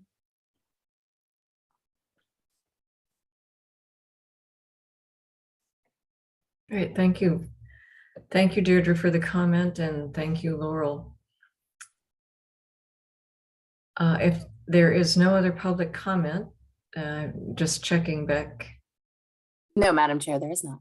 Okay, in that case, we'll move on to agenda item 8, and Jessica Pearson will kick things off. Thank you so much, Chair. In the interest of time, I'll simply hand it over to our Delta Water Master, Michael George. Thank you, Jessica. And good morning, Chair Tatayan, members of the council. I am Michael George. I'm your Delta Water Master, and I'm very pleased to be here today to give you an update on what we're doing in the Office of Delta Water Master and how many interactions the Water Board and the Stewardship Council at the staff and executive level are having to make progress on the Delta. I also have to say that even though Dr. Larson and I often tag team, in fact, we'll be at the Water Board meeting next week, it's always tough to go behind her because she packs a lot of information and really presents it very well. So it's a high bar to clear. If we go to the slides, please. I want to give you a bit of an overview of the things I'd like to mention today. So next slide. I want to talk about what's going on in the Delta, leading right out of Dr. Larson's comment about hot droughts, temperature and water availability, and the twin issues that that a hot drought projects into the Delta. So some update on what we're doing in terms of curtailment reporting to get better information in the Delta. Secondly, I want to talk about the steps that we're taking on implementation of the Delta Alternative Compliance Plan. That's an update on discussions that I brought to the council in past reports. News now about a new pilot program that was just announced last week on actions that may protect water quality in the Delta and also conserve water, particularly in the agricultural sector. That will lead me to some discussion about what these actions are doing and what more we need to do to build capacity within the Delta to manage the multiple stressors, the changing conditions, and the large number of planning and regulatory forums there are that impact the Delta. And then finally, I'll give you an update on where the State Water Board is in the water quality control planning effort, which goes hand in hand with the Stewardship Council's Delta Plan and with the interaction between State Board regulation and Stewardship Council management involvement with the science program. So those are the things I'm going to briefly touch on. Next slide, please. So as background to curtailment and so forth, you'll all remember that as we got into a drier and drier 2021, there were a number of gubernatorial drought proclamations. The Water Board, through its Division of Water Rights, accelerated work that had been ongoing to develop a methodology to better manage the complex system of water rights throughout the entire Delta watershed. Of course, it's priority, but it's also a lot of the intricacies of different areas of the watershed, different tributaries, different physical and governance factors that require a very sophisticated methodology to figure out how to manage this complex water system. That led to the board adopting emergency regulations in August after a public comment period, rulemaking period. Those emergency regulations were adopted, and under those emergency regulations, both the Office of the Delta Water Master and the Division of Water Rights collaborated on issuing curtailment orders and reporting orders, which I'm going to talk about in a moment. But the refinement of that methodology is ongoing. And although it was applied, the new methodology was applied for the first time with those regulations in August and with the orders that came out of them. One of the issues that we have been focused on since the last drought in 2013 through 2016 is how to improve the quality of the data. So on the one hand, improving the methodology is a great step forward. But if you're still using data that are not reliable or not consistent or not timely, you kind of have this garbage in, garbage out problem. The methodology works well, but data going into it needs and has needed to be updated. And so we've focused additional effort in improving the data that goes into the methodology, not just for curtailment purposes, but for understanding and managing how water is used in the Delta and how it interacts with invasives and with temperature and with exports and with the quality of the environment. So that leads to the issue of recent hydrology, as Dr. Larson talked about in the spotlight information. We had really two atmospheric river events, one in late October, followed by a pretty dry November, another atmospheric river event in the latter part of December, followed by a very dry January. But because this methodology allows us to take into account closer to real-time information, the Division of Water Rights has also been able to update curtailments on a regular weekly basis so that the impact of curtailments can be tailored to the circumstances that we're facing. And among other things, we saw the Division of Water Rights completely lift curtailments in light of the increase in precipitation. And then just recently began to reinstitute some of those curtailments in some of the Delta tributaries.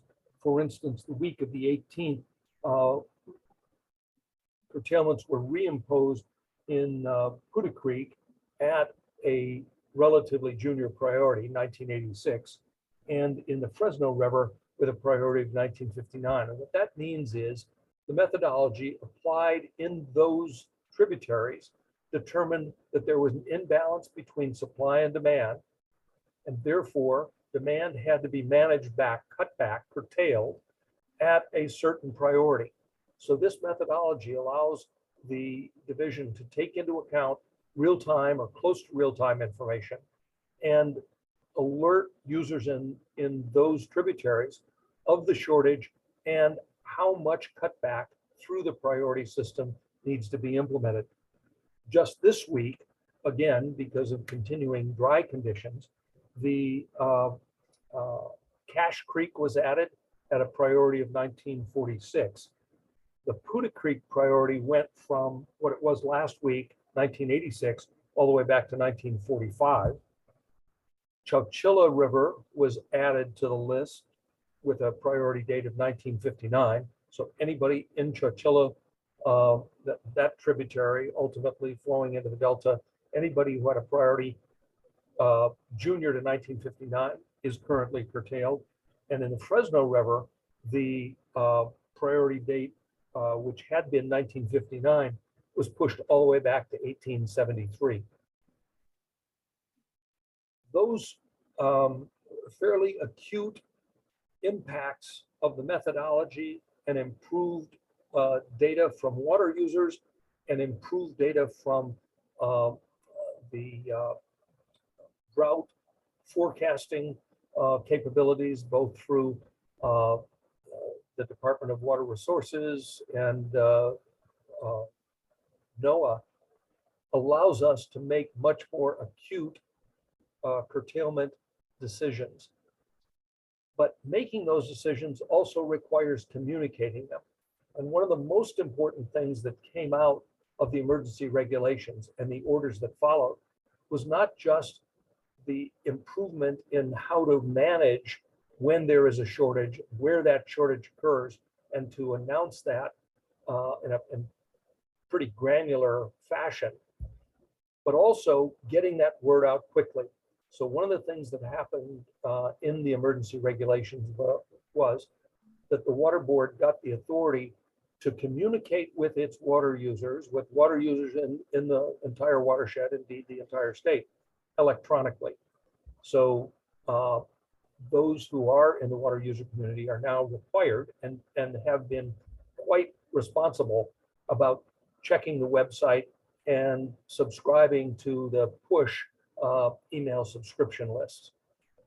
All of this prepares us if the drought persists and how we will manage. And when I say we, I mean the entire water community, not the water board, not the export interest, not just the ag or urban water users, but that whole community to share the same information and to have much more predictability about what can happen and how these various constituencies can and plan to respond. So if we go to the next slide, I would continue on this theme of data management and acquisition. We are currently in the 2022 water year that started last October, and the Delta Alternative Compliance Plan is currently in effect. The primary issue there, to give you some background, is that in 2015, at the latter part of the last drought, the legislature passed a law which required better monitoring and measurement of diversions throughout the state. And that has then been implemented through regulations adopted by the Water Board in 2016. And as I've reported to you before, in the Delta, we've run into a number of unforeseen challenges with respect to that. That, coupled with the improved science, the improved monitoring, the improved way of measuring information, has helped us to pivot to this alternative compliance plan, which instead of trying to put a meter on every siphon or pump within the Delta, we're looking more holistically at a plan that will use satellite imagery to give us more consistent, timely, and credible information on water use. And when I say timely, I mean on a weekly or sub-weekly basis, so that instead of waiting for annual reports of water use, which used to come in July of the following year, we're now able to track water use on a close to real-time basis through OpenET. The alternative compliance plan uses OpenET and creates a software bridge between that very powerful new tool to estimate consumptive use within the Delta down to the field level, and to link it to the Water Board's legacy report management system. And that bridge allows individual water users to input their information literally down to their field level, allow that software to reach the information that they previously stored in the report management system at the board, and then query OpenET to respond with how much water is being used in that very specific area, a place of use, and tell us how much water is being used on that close to real-time basis. Now, as I say, this alternative compliance plan is currently in effect. It is being used to monitor ET, envirotranspiration, the escape of water that is used by agriculture at the field level in the Delta, and to compare it to other periods, to compare crops, to compare different conditions that transpire on a regular dynamic basis within the Delta. So it's in effect. The first reports that we will get under that will be filed by water users in February of 2023. But currently, today, we are able to access OpenET and understand and learn what's going on a real-time basis. So we're learning more about how to help all water users be more strategic about how and when they access that shared precious water resource. So we'll go to the next slide. We're also talking about how to plan better to have more predictable response to recurring hot droughts, the kind that we're going to have more of according to every forecast of climate change. And so it's important, as you all recognize as stewards of the Delta, that the Delta does not experience drought the same way drought is experienced throughout the rest of the state. It's not experienced, first and foremost, as a reduction in the amount of available water, primarily because of the connection between the legal Delta and its vast upstream watershed, as well as its connection to the Bay and ultimately the Pacific Ocean. So it's not a lack of water during drought, it's a risk to water quality. And recognizing that, and also recognizing that that risk of water quality and the conditions in the Delta are different in different parts of the Delta, motivated the 3 Delta water agencies to come together and to try and present a unified voice for the Delta that recognizes the difference in the different parts of the Delta. And so the 3 water agencies empowered their general managers and trusted advisors to initiate a collaboration between those water agencies representing Delta water users and state agencies which have responsibility for management or regulation of water use in the Delta. That initiative resulted in a months-long engagement between several of the state agencies, including the Department of Water Resources, the California Environmental Protection Agency, our office, the State Water Board, as well as California Department of Food and Agriculture and Department of Fish and Wildlife.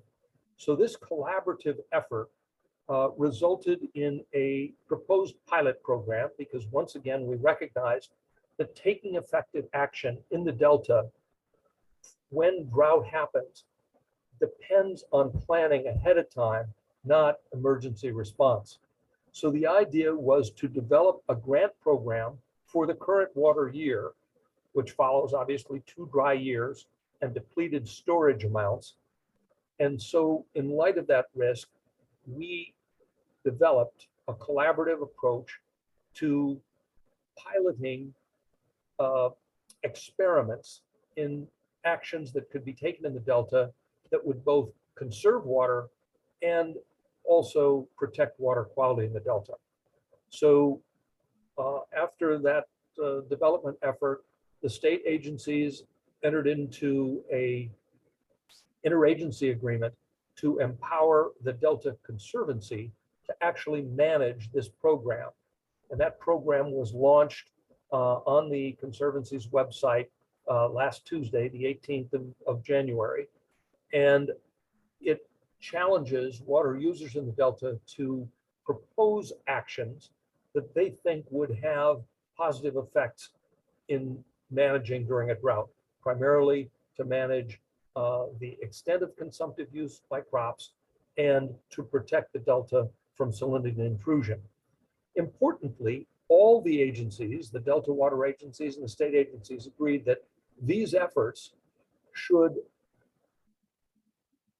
be for the benefit of the Delta rather than for the benefit of anybody else, whether it's exports or even water users in the Delta. The idea was this should help the environment of the Delta. This should be on top of other regulatory approaches to protect Delta water quality and the ecosystem.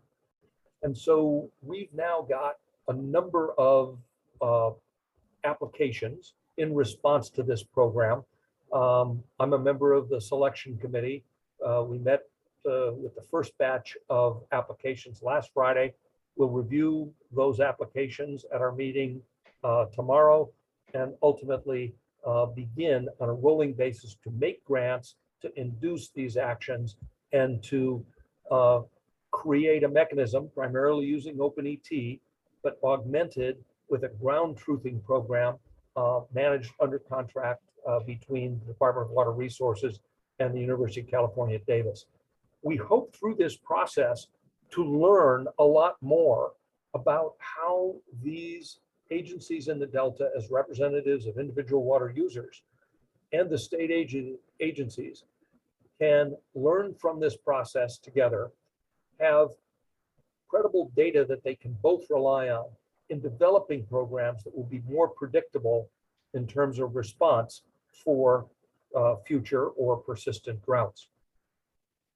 So if I go to the next slide, really building on that momentum toward improved communication, collaboration, and shared data streams, the Office of Delta Water Master, with a lot of other collaborators, is working consciously to develop greater capacity within the Delta. We're building, obviously, on this collaborative process that I just described, which has, I think, successfully established a unified voice in the Delta that recognizes the different regions and the different ways that various programs and planning operations impact the Delta. The idea is to connect responsible voices in the Delta to work out priorities among themselves and to work with state agencies of various kinds, our office, the Stewardship Council, the Division of Water Rights, the Water Board, the Department of Water Resources, the Delta Conservancy, the Delta Protection Commission, all these state agencies that have been created to help inform the state about management in the Delta, now to develop a partner that can actually engage more effectively. Because as we've all experienced over time, it is hard to engage with the Delta communities, which are busy doing their own things and often have differences of impact or priorities among them. So the idea again is to build their capacity. Allowing the Delta to establish and set and advance its own priorities and interact with the state and federal and regional governments to advance those priorities in concert with priorities of other agencies, whether it's funding, science, drought response, et cetera. And the idea is to provide a credible and shared objective set of data that allows for collaboration to flourish, where we can describe the same circumstances and discuss how to respond to that.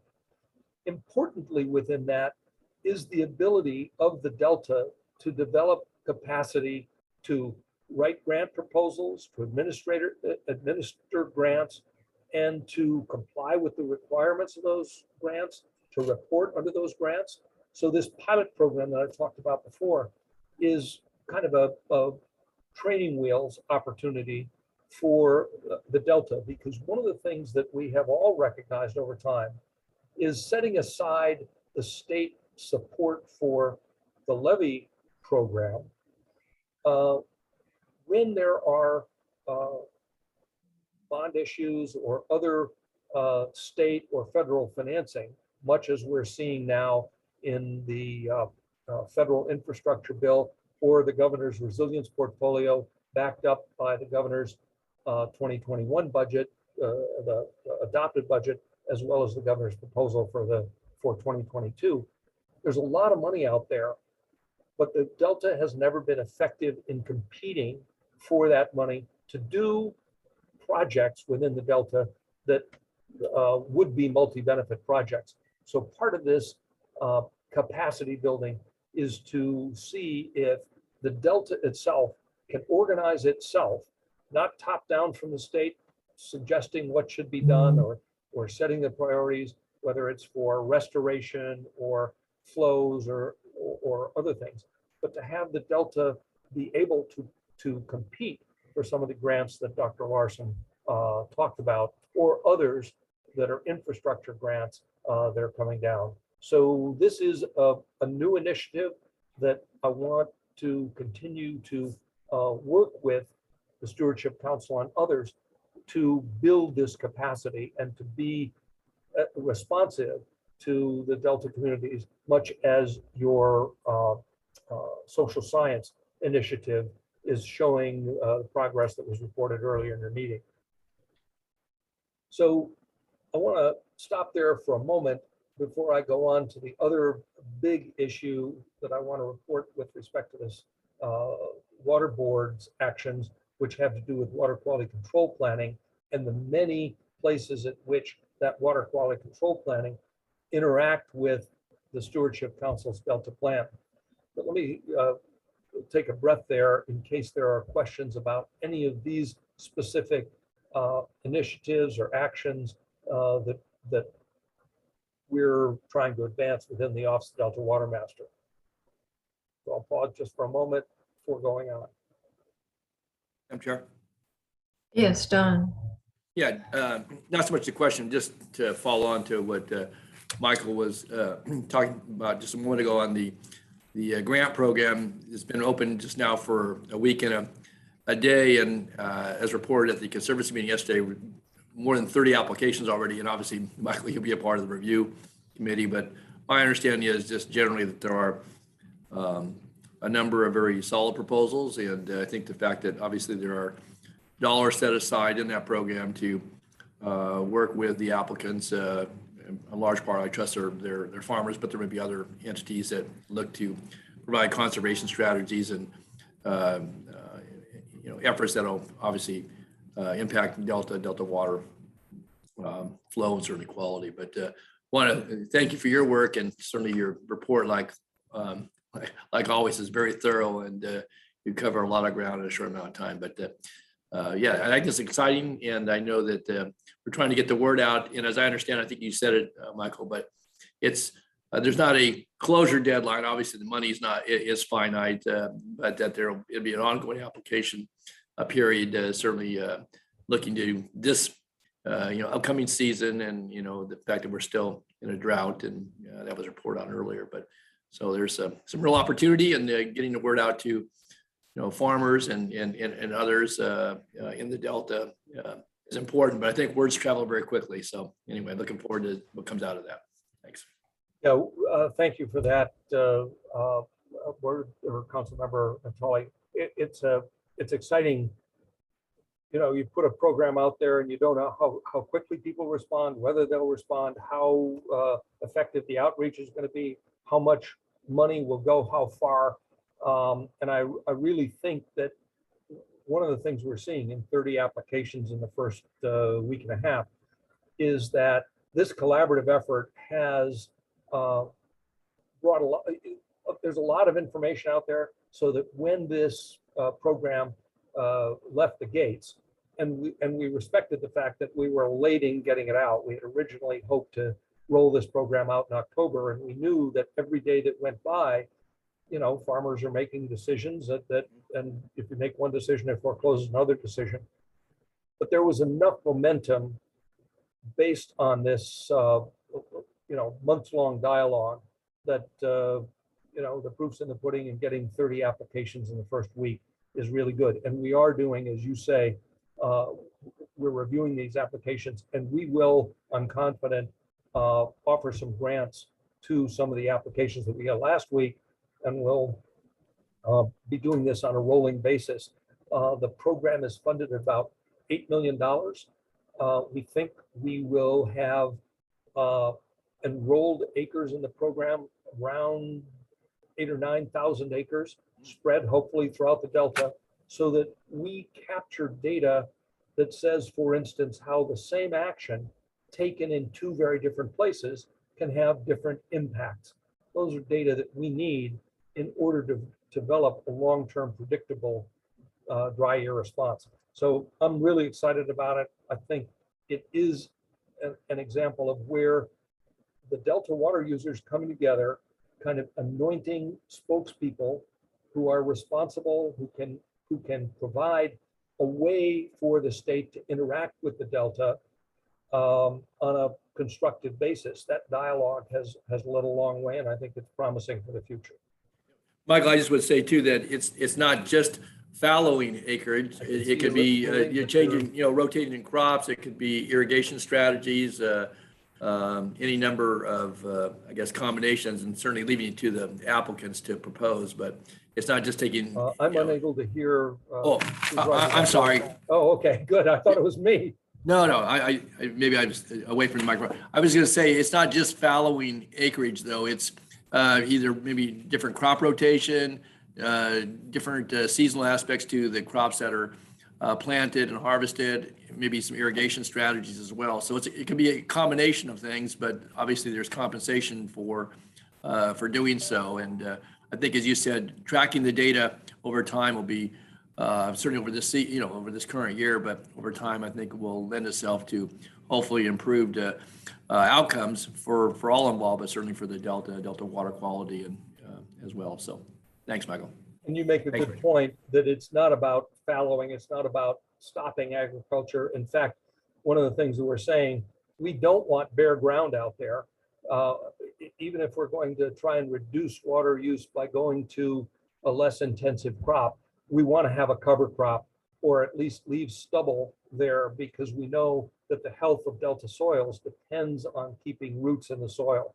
So we're not talking about bare ground that would be subject to wind erosion, any of that kind of thing. In addition, we want to make sure that we know what kind of crop rotations provide the most benefit. And it's one of the reasons why we started this program by asking farmers to propose to us what they thought would be the best activities to further these objectives, data and understanding.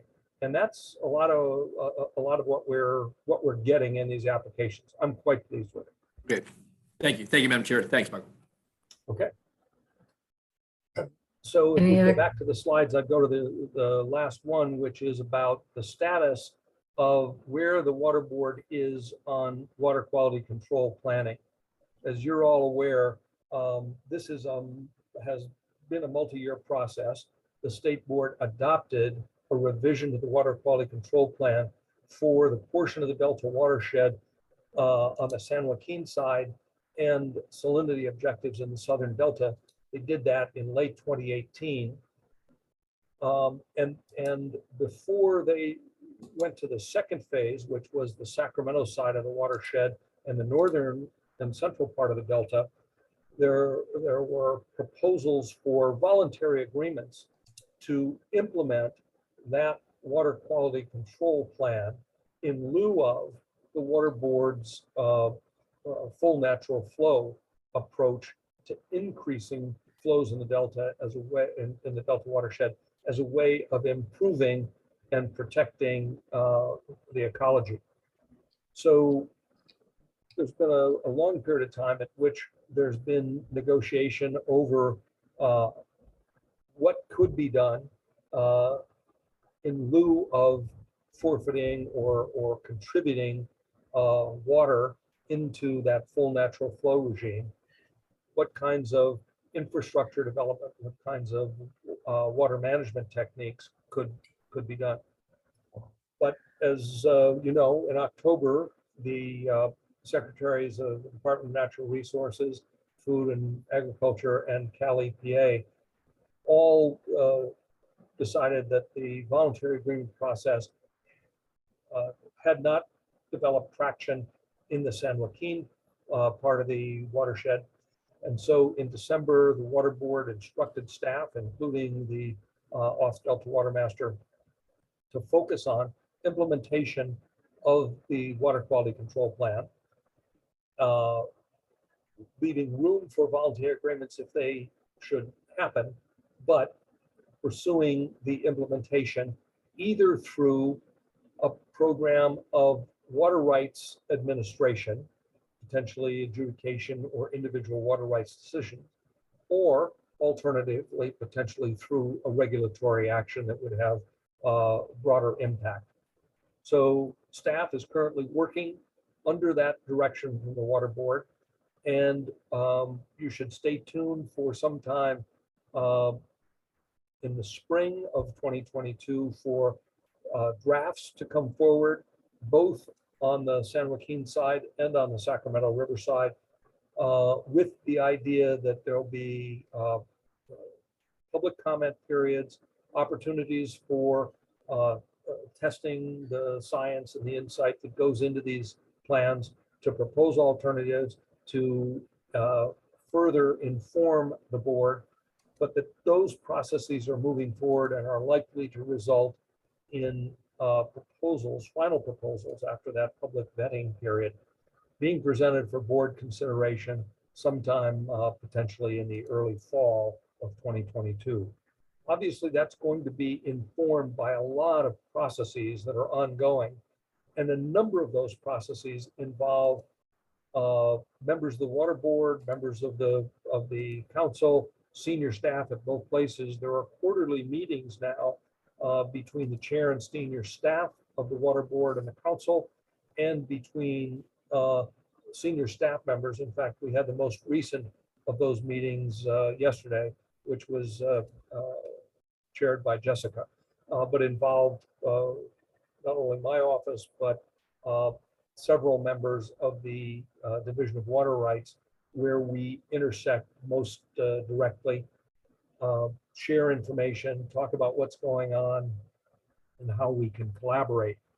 We're also involved, that is, our office is involved deeply in the Delta Adapts part of this program. We've got members of our office or the Division of Water Rights serving on the technical advisory committees for the four various committees there. We're involved with behind the Stewardship Council's leadership on a salinity series of salinity workshops, recognizing salinity as a specific risk in the Delta. Going back to what I said, the Delta experiences hot, dry conditions, not as a lack of water, but as that water heating up, being beset by salinity, by harmful algae bacteria, by lower dissolved oxygen, by invasive weeds, all of that stuff.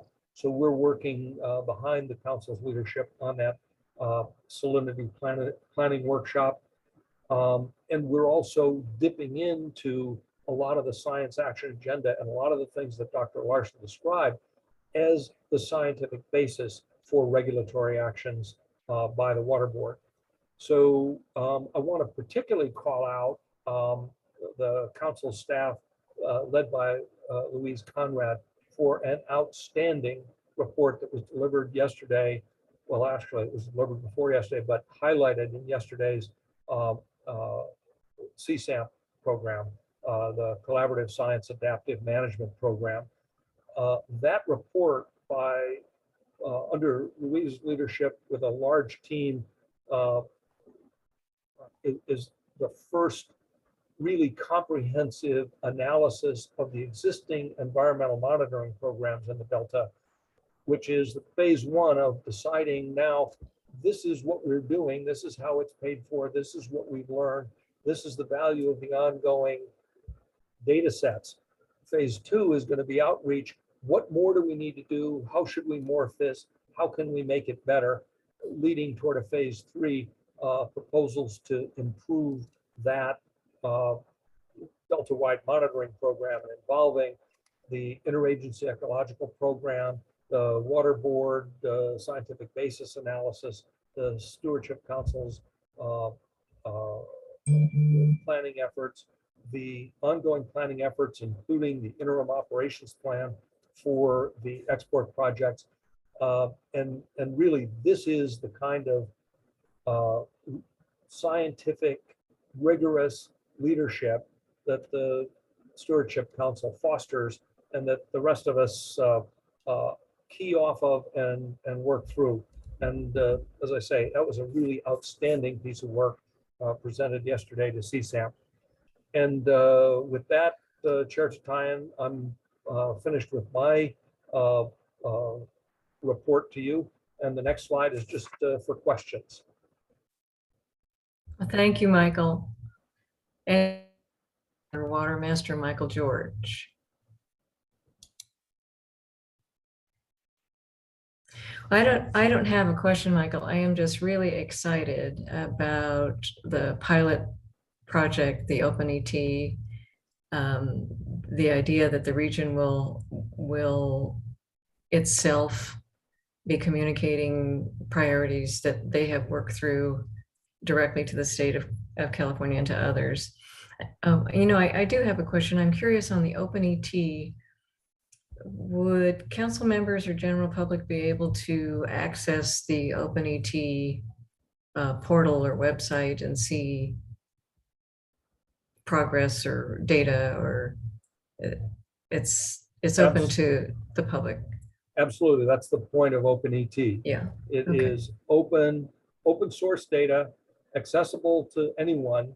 You could go to openet.org and you know, there's a mapping function you can get down, as I say, to the field level. So if you're a farmer in the Delta and you want to know about how much water to apply next week, what you really need to know is how much water your field consumed and used to grow the crop last week.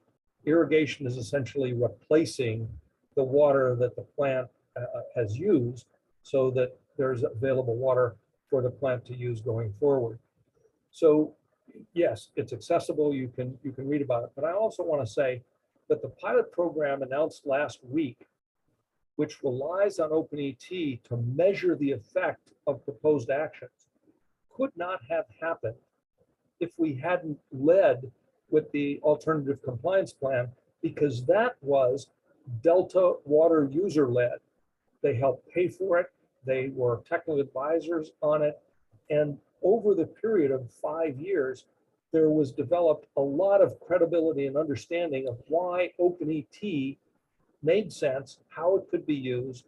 There was a lot of credibility developed by very rigorous processes of demonstrating the accuracy of this new science that was being developed and captured in that tool. So this stuff is cumulative. You know, in the Delta, it is wickedly complex. We have a series of aha moments that inform incremental improvements in how we manage.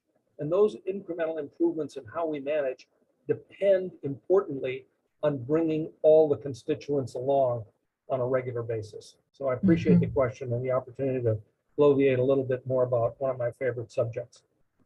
Yeah, yeah, thank you, Michael. Thank you for all your energetic hard work and advancing the technology and the alternative compliance capability, the capacity in the Delta. I know that you are tireless in meeting with folks in the Delta, so thank you. Thank you. Virginia. Thank you so much, Susan. Michael, thank you so much for an excellent presentation.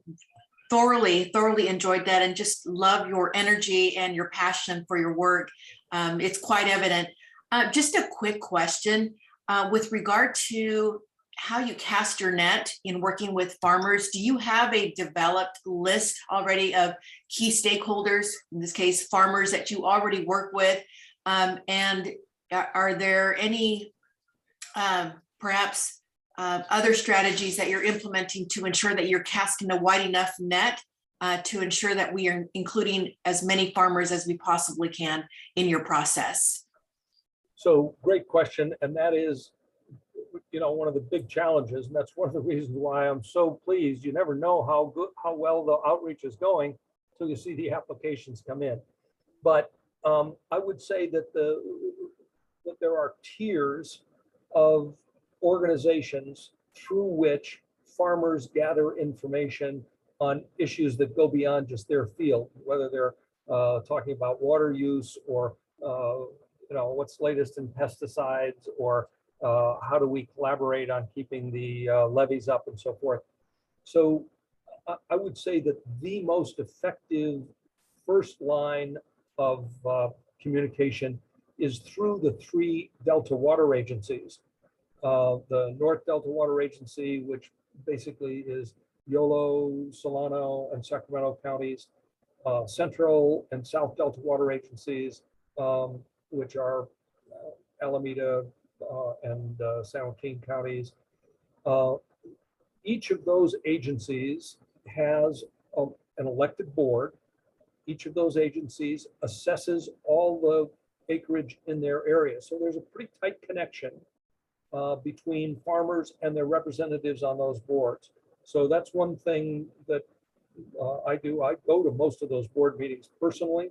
When they're in person, I'm there in person. When they're virtual, I'm on Zoom, because it's a two-way street. They want to know what we're doing, what's going on, and it's the opportunity for me to gather information that I can then translate back to other constituents.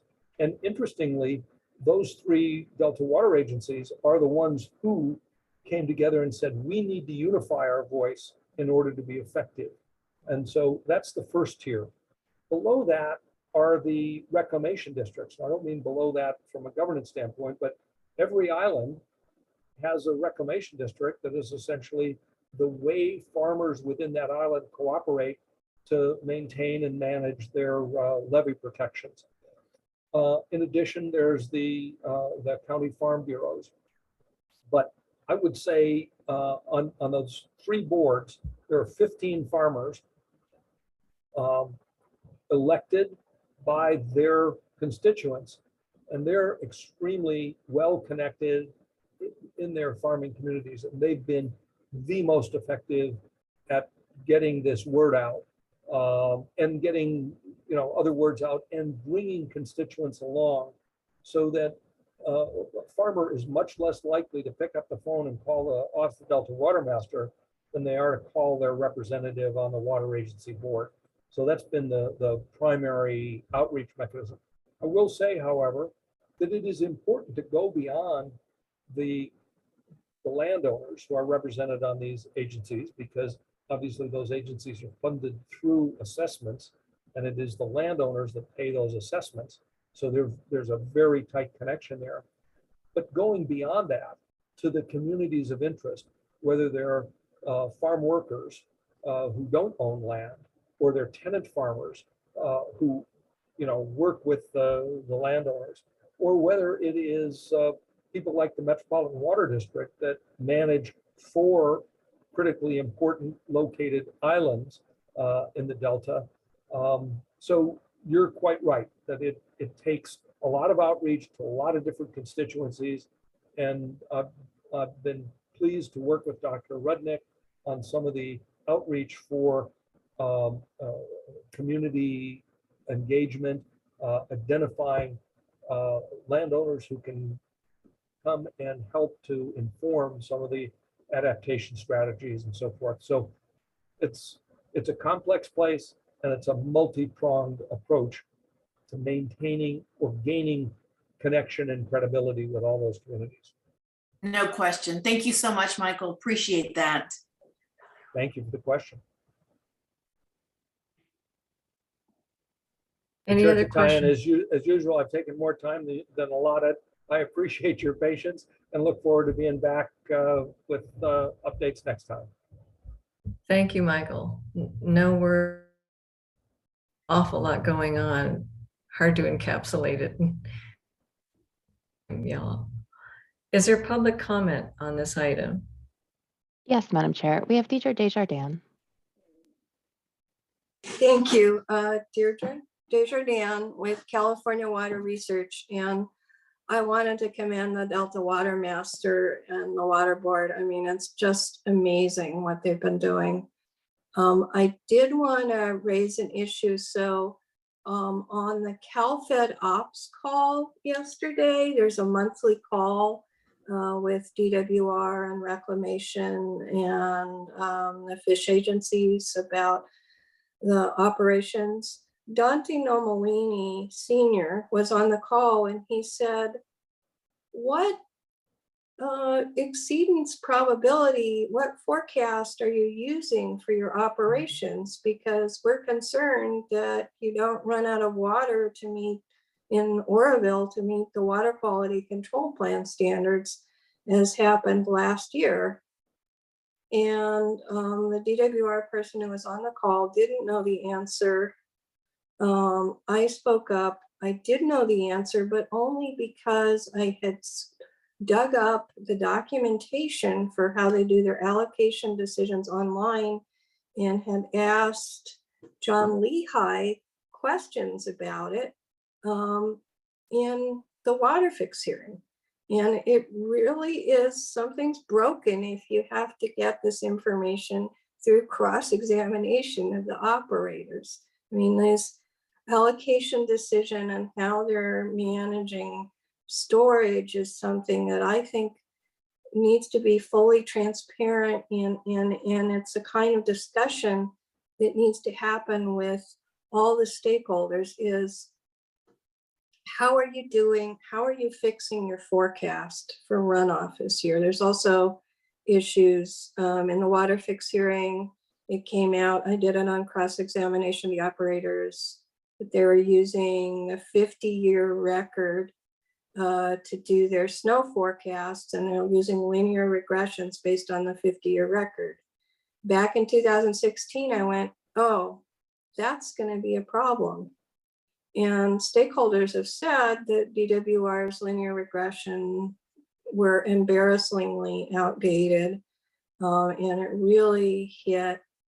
And I've been concerned that they may be using, I heard that they were using a 30-year linear regression based on 30 years.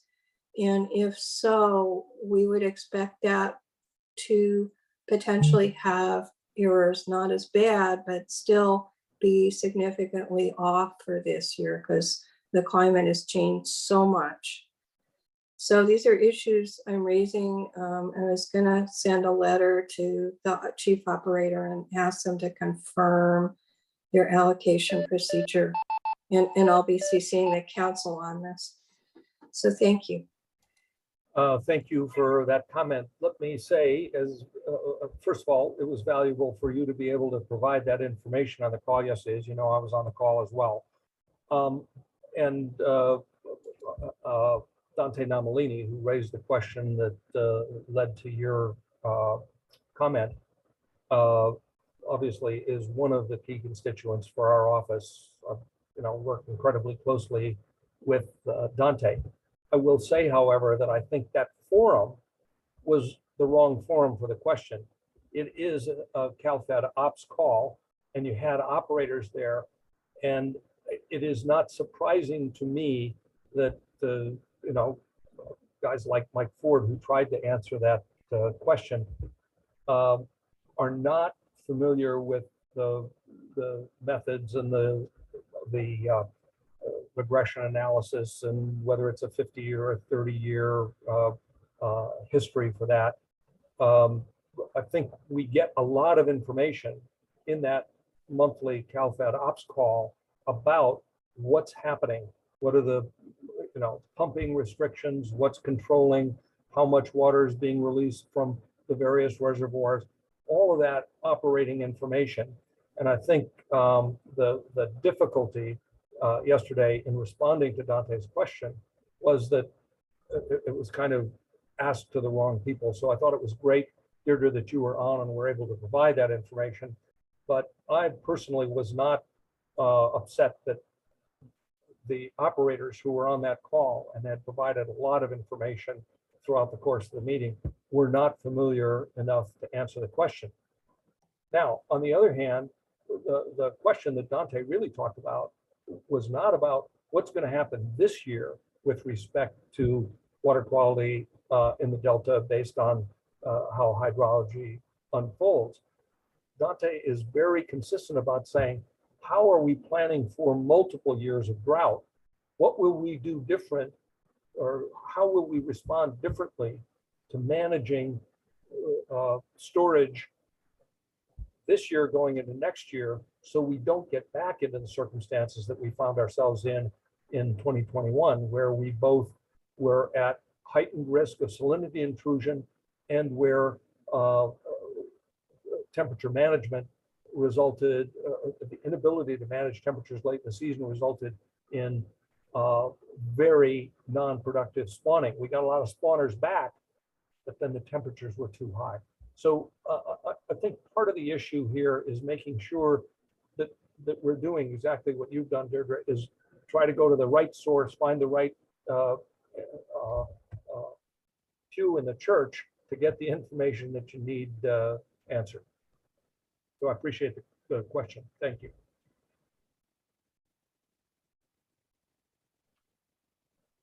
Okay, any other public comments on this item? No, Madam Chair, there are not. Great. Well, once again, thank you, Michael, and look forward to seeing you next time. Council members, since I am recused from the council's regulatory and potential adjudicative roles with regard to the Delta Conveyance Project, I'll be leaving the meeting and handing things off to Vice Chair Madueño for the remainder of the meeting. Look forward to seeing all of you next month. Thanks, Susan. Thank you, Susan. Thanks, bye. Okay, we will now move on to agenda item 9, and it is the Delta Conveyance update. Jessica, would you like to introduce our guests? Sure, thank you. Today, as part of a regular series of these updates, staff from the Department of Water Resources and the Delta Conveyance Design Construction Authority are here to update the council on continued efforts for the Delta Conveyance Project. Graham Bradner from the DCA will present the project alignment alternatives that are under consideration. And Carrie Buckman from DWR will provide an update on the project's environmental planning, including ongoing efforts to develop a community benefits program framework. So with that, I'd like to invite Graham and Carrie to the virtual podium. Thank you very much. I think I will wait for the slides to come up. We have first some slides that I'll deliver, and then Carrie will follow shortly after. Let me just get myself situated here. Okay, great. Well, I'm glad to be here. Thank you for allowing me to come back here and present the update. Next slide, please. So as described, I'll give an overview of the 3 alignments, and then we'll spend a bit of time in the next couple of slides focusing kind of on a compare and contrast between the Bethany Reservoir alternative versus the central alignment and eastern alignment projects. But just as a reminder to start with the overall project and all of the alignments and alternatives being considered, there are 3 alignments: the central alignment, which really is through the central portion of the delta, landing down on the west side of Clifton Court Forebay in what's referred to as the Southern Complex. This includes a new pumping plant down there on the north side of a new forebay called the Southern Forebay, and then a series of southern connection facilities to route that water into the approach channel for the existing Banks pumping plant. The connection to the existing State Water Project facilities would be just downstream of the Skinner Fish facility.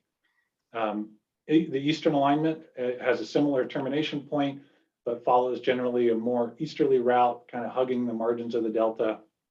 And then the Bethany Reservoir alternative pretty much follows eastern and is very similar to eastern down to Lower Roberts Island, at which point it deviates in an orientation that's further to the south and lands in a slightly different location. And I'll go through all of this in a bit more detail on the following slides. So the information, the engineering aspects of the project are captured in a couple of major reports. These are engineering project reports, the first being for the central and eastern corridors for the proposed project. And then there's a supplement for the Bethany Reservoir alternative. And then just also as a reminder, there's four total capacity options being considered for the various alignments, or at least for central and eastern. That's 3,000, 4,500, 6,000, and 7,500. And then as Carrie will get to in more detail on her presentation, the proposed project has been recently revised to the Bethany Reservoir alternative at 6,000 CFS.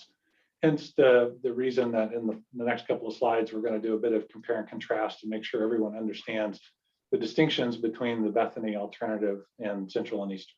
Next slide, please. So we'll begin with an overview engineering summary. So as is the case for central and eastern, the Bethany Reservoir alignment uses the same northern facilities. So that when I refer to the northern facilities, I mean the intakes. So for 6,000 CFS capacity, it would be intakes 3 and 5. One key difference as we work our way down the project, and I'll try and highlight these in the presentation, all 3 alignments use the Twin Cities complex as a double launch location for tunnel boring machines. But a key difference for the Bethany Reservoir alternative is that there are no railroad modifications planned at the Twin Cities complex to create the rail connections that have been included for central and eastern. The reason being that with the Bethany Reservoir alternative, and I'll be getting ahead of myself a little bit here, there is nowhere near as much need for reusable tunnel material and some of the other earthwork activities as is the case for central and eastern. A key user for central and eastern would be the Southern Forebay embankment, which consumes quite a bit of that material. So railroad connections up at the Twin Cities complex were included in central and eastern so that some of that material could be railed down to the southern complex area to construct those embankments. But without that need for Bethany, there is no need for the railroad connections up at Twin Cities. And so there's less modifications required to that area, and in particular required to Franklin Boulevard. The next item is just as I mentioned, the Bethany alignment generally follows the eastern alignment from the intakes down to Lower Roberts Island, which has, would be the same for eastern and Bethany. In general, it's closer to the eastern margins of the delta, closer to I-5, which has some logistical benefits.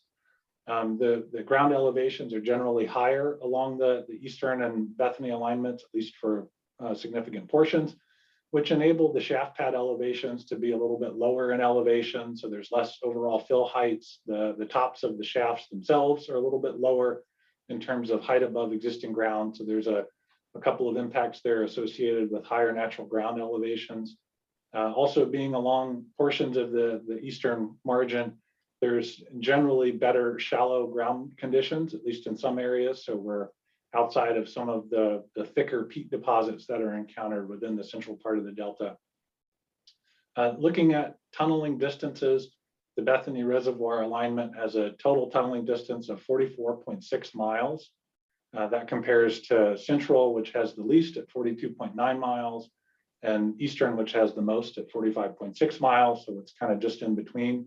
A key thing there to think about, or at least not to lose sight of, with Central and Eastern is that there's the main tunnel stretch, but then there's also a set of parallel connecting tunnels that would connect the southern part of the new forebay, the southern forebay, to the State Water Project approach channel for banks. And those two tunnels they constitute about 3.4 miles worth of additional tunnel that is included in those totals there that I just summarized. So anyway, just wanted to bring that up because it does have a bearing on the locations and numbers of the launch sites for the tunnel boring machines.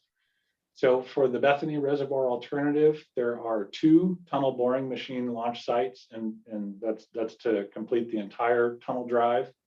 Both sites would be double drive locations, and so that's really consolidating the tunneling activities and material deliveries and everything associated with tunneling, as well as processing of the reusable tunnel material to just those 2 locations. That compares to Central and Eastern. They each had a total of 4 launch locations. The distinction I made a second ago about those southern parallel tunnels would be relevant here. For Central and Eastern, it's actually 3 launch locations for the main tunnel, and then an additional launch location down on the south end of the southern forebay for those parallel southern tunnels. So that's how you get to the 4 total launch sites for Central and Eastern.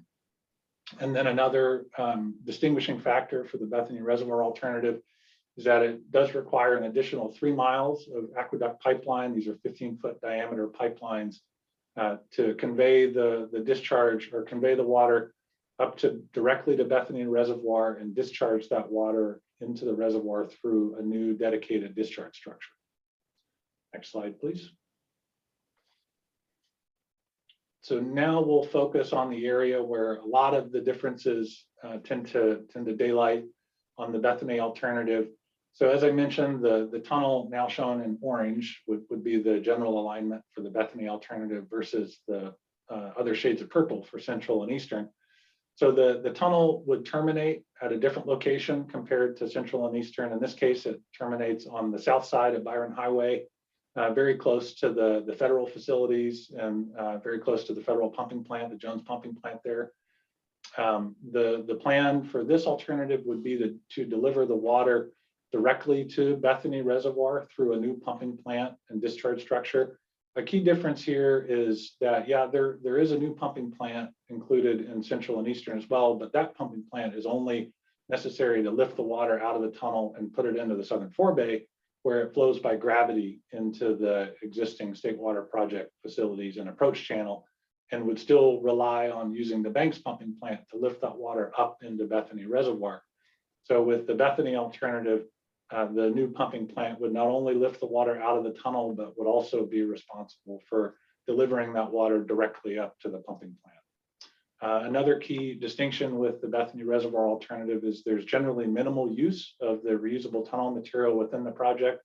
And that's largely because of the fact that there is no southern forebay, which consumes quite a bit of material to construct that full perimeter embankment. So there's more of that material that's left at the end of the project.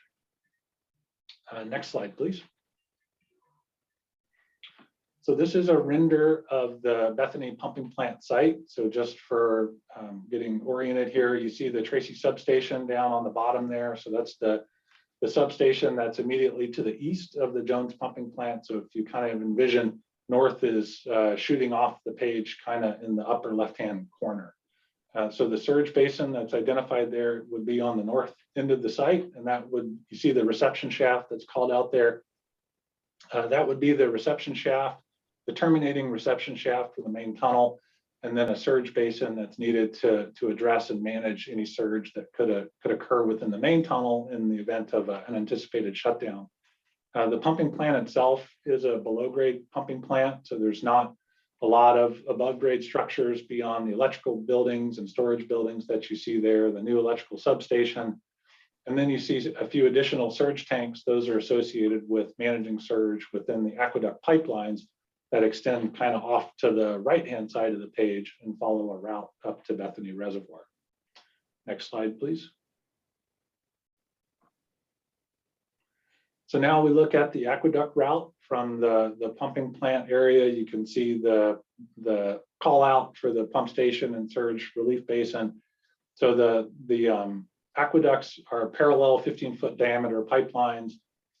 We have proposed an alignment that minimizes or avoids conflicts with existing surface structures and existing conservation easements. You can see highlighted in the image there, sort of in the purple shading, those are all various conservation easements that flank the north and eastern sides of Bethany Reservoir. So there are a couple of shallow tunnel stretches within the aqueduct corridor. One is to go underneath the existing federal aqueduct that leads up to the Delta Mendota Canal. And then another is to tunnel underneath the existing conservation easement along the perimeter of Bethany Reservoir. That tunnel would then discharge into a set of vertical shafts and a discharge structure. In the lower right-hand image there on the slide, you can see a render of the discharge structure with those 4 shafts popping up and discharging into a structure that is gated, double gated actually, along the rim of the reservoir. So those are the general characteristics of the Bethany Reservoir alternative, and really trying to highlight some of the differences between central and eastern. My next slide is just a thank you and pause for any questions. Yes, it's Councilmember Natoli. Yeah, thank you, Madam Chair. Graham, thank you for your presentation. I just was curious as you were going through the alternative, what is the average depth? Again, recognizing there's a gradient certainly as you move from north to south, but what is the average depth for the tunnel? You mentioned the size, the circumference of the pipe itself and so forth, and obviously the shafts. So I'm just curious. Yeah, I'd say an average depth. So the invert would be probably the top of the tunnel would be around 100. The bottom might be closer to 140, but it's going to vary kind of within that range. Again, like you said, it depends on the variations in surface topography as well as the grades required for the tunnel. But probably around the bottom is around 150. The tunnel shafts, if I recall, again, not knowing the exact descriptions for the project as being vetted through the environmental process, but how far do those rise above? You mentioned that because of some of the surface elevations that it might. If I recall, those were going to be pretty extensive shafts, obviously not just for the equipment to do the initial work, but then those, I guess, would be service shafts for future maintenance activities and so forth. But I remember there was extensive dewatering that had to occur around those shaft sites at lower elevations anyway. So could you just maybe describe, and again, I don't need a large description here, but and how much you would see from the surface and what that would be in comfort as far as the acreage at surface level? Sure. Okay. Yeah. So just first to talk about the kind of the shape and nature of the shafts from the surface, and then we can talk for a minute about the construction processes and how those shafts will be built. So in general, the shafts have 2 main elements to them. There's the top of the structure, the concrete structure of the shaft, which is designed to be above the 200-year flood elevation at the Sacramento River. And so that's intended to be a conservative consideration in the event that there was, for instance, a high water event, flood elevation, 200-year flood elevation on the Sacramento River, and the system was fully open. We wouldn't want water flowing out of the shafts and inundating, downstream islands or something like that along the way. So the shaft collars themselves are all set to be above a future condition Sacramento River 200-year flood elevation with appropriate freeboard. So that sets the top of the concrete shaft itself. Those shafts range in diameter, but for the maintenance and reception shafts, those are typically conceptually designed as a 70-foot diameter structure. The next big feature at the sites would be an earthen pad that surrounds the shaft itself. The sequence of, would be to not build the shaft all the way up to its finished height that I mentioned above the 200-year elevation. Initially, the site activities would be to construct the earthen pad up to an elevation that's above the adjacent 100-year water surface elevation. So that's the local 100-year water surface elevation. This is intended to provide, this serves a couple of benefits. Number one, if there were to be a flood event locally, or something were to happen locally, this would provide a high ground area that would be refuge and support for any local folks that are there, whether it be site workers or locals, as well as equipment, keeping everything out and above that condition.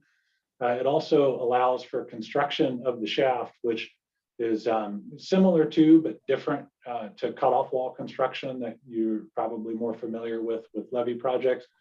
An issue with cutoff wall construction and with the shaft wall construction would be if there's artesian conditions in the ground, meaning the surrounding river levels are creating conditions down in the subsurface, high pressure conditions in the subsurface that are higher than the working surface. So if that occurs during shaft construction, artesian conditions could start flowing water backwards up the cutoff wall construction area and create a real challenge. So by elevating an earthen pad, it balances that out and really negates the potential challenges that would be encountered through artesian conditions. So that shaft pad serves multiple purposes there.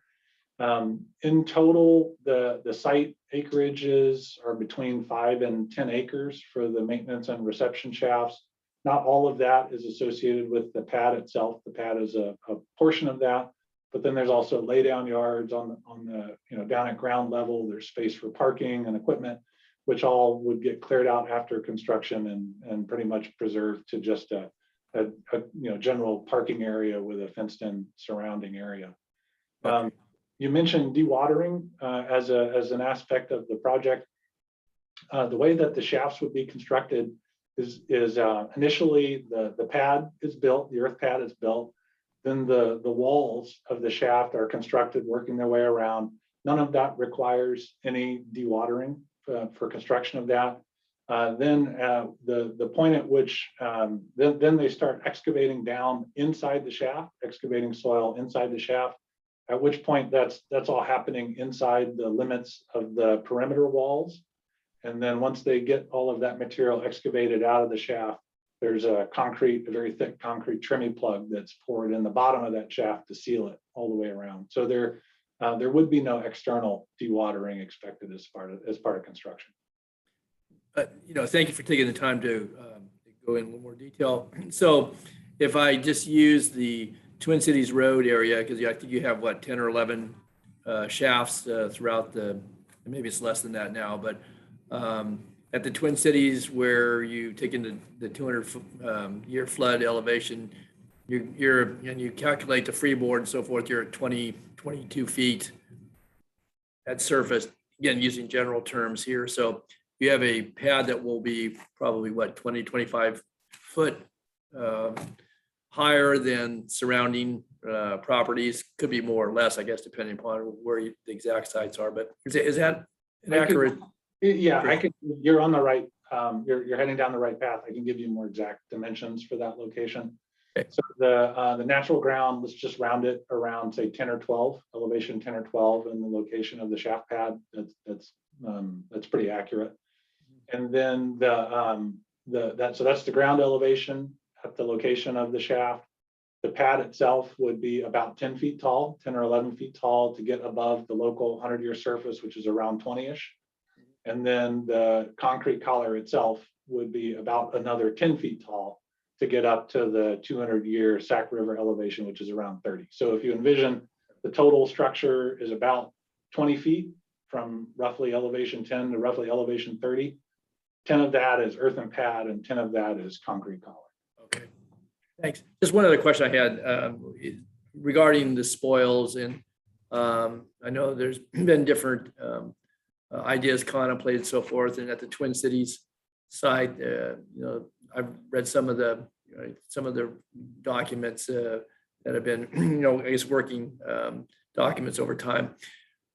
Is the plan still there to store again, tons and tons of spoils, not knowing what their final disposition would be, or are now you looking to move that material? I heard about the Bethany alternative and, not having to modify the railroad at the Twin Cities location. But I'm just curious because that has been an issue, as you're well aware, and I'm sure Carrie and others, with storing spoils from a variety of perspectives, certainly the aesthetics, but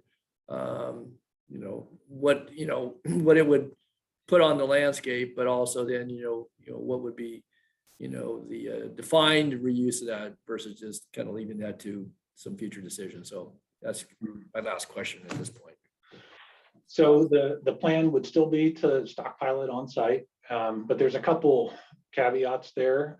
We have a very rigorous testing program that we've outlined to validate as that material is coming out of the ground that there's no hazardous constituents. So the plan would never be to stockpile any sort of hazardous material on the site. That all would be taken to appropriate disposal facilities, hauled off site and disposed of properly. But so setting that aside, the material that is produced and confirmed to not contain any hazardous materials would be stockpiled locally. And so in this case, for at least talking about the Bethany Reservoir alternative, that would be at 2 sites at Twin Cities and Lower Roberts. The material would be initially stockpiled more broadly to try and remove some of the moisture, let the moisture naturally evaporate, and then permanently stockpiled in more consolidated, but we've limited the heights at this point to 15 feet, just to keep them a little bit less visually obtrusive and have them spreading out over a slightly wider footprint as a result. In terms of potential future uses, this probably is maybe a question more for Carrie, but I'll just say in terms of the engineering aspects of the project, we've assumed that material is stockpiled locally and we're not hauling it off anywhere as part of the project. Carrie, I don't know, is that something, Carrie, you want to elaborate on? Sure. I think that's essentially the same answer. We did look at whether there were potential known uses for that material, and because we don't know them, we can't really analyze them. So right now we're analyzing the impacts of them staying there and in case they do. And if there was an option to move them in the future, we would address compliance at that point. But because we don't know of any uses, it would be very speculative to try to include them. But thank you both. Just one final question then, because the acreage of the Twin Cities complex, if I recall, was order of magnitude 120, 140 acres, not all that being consumed, obviously, with developed site. Some will be for storage of the tunnel muck.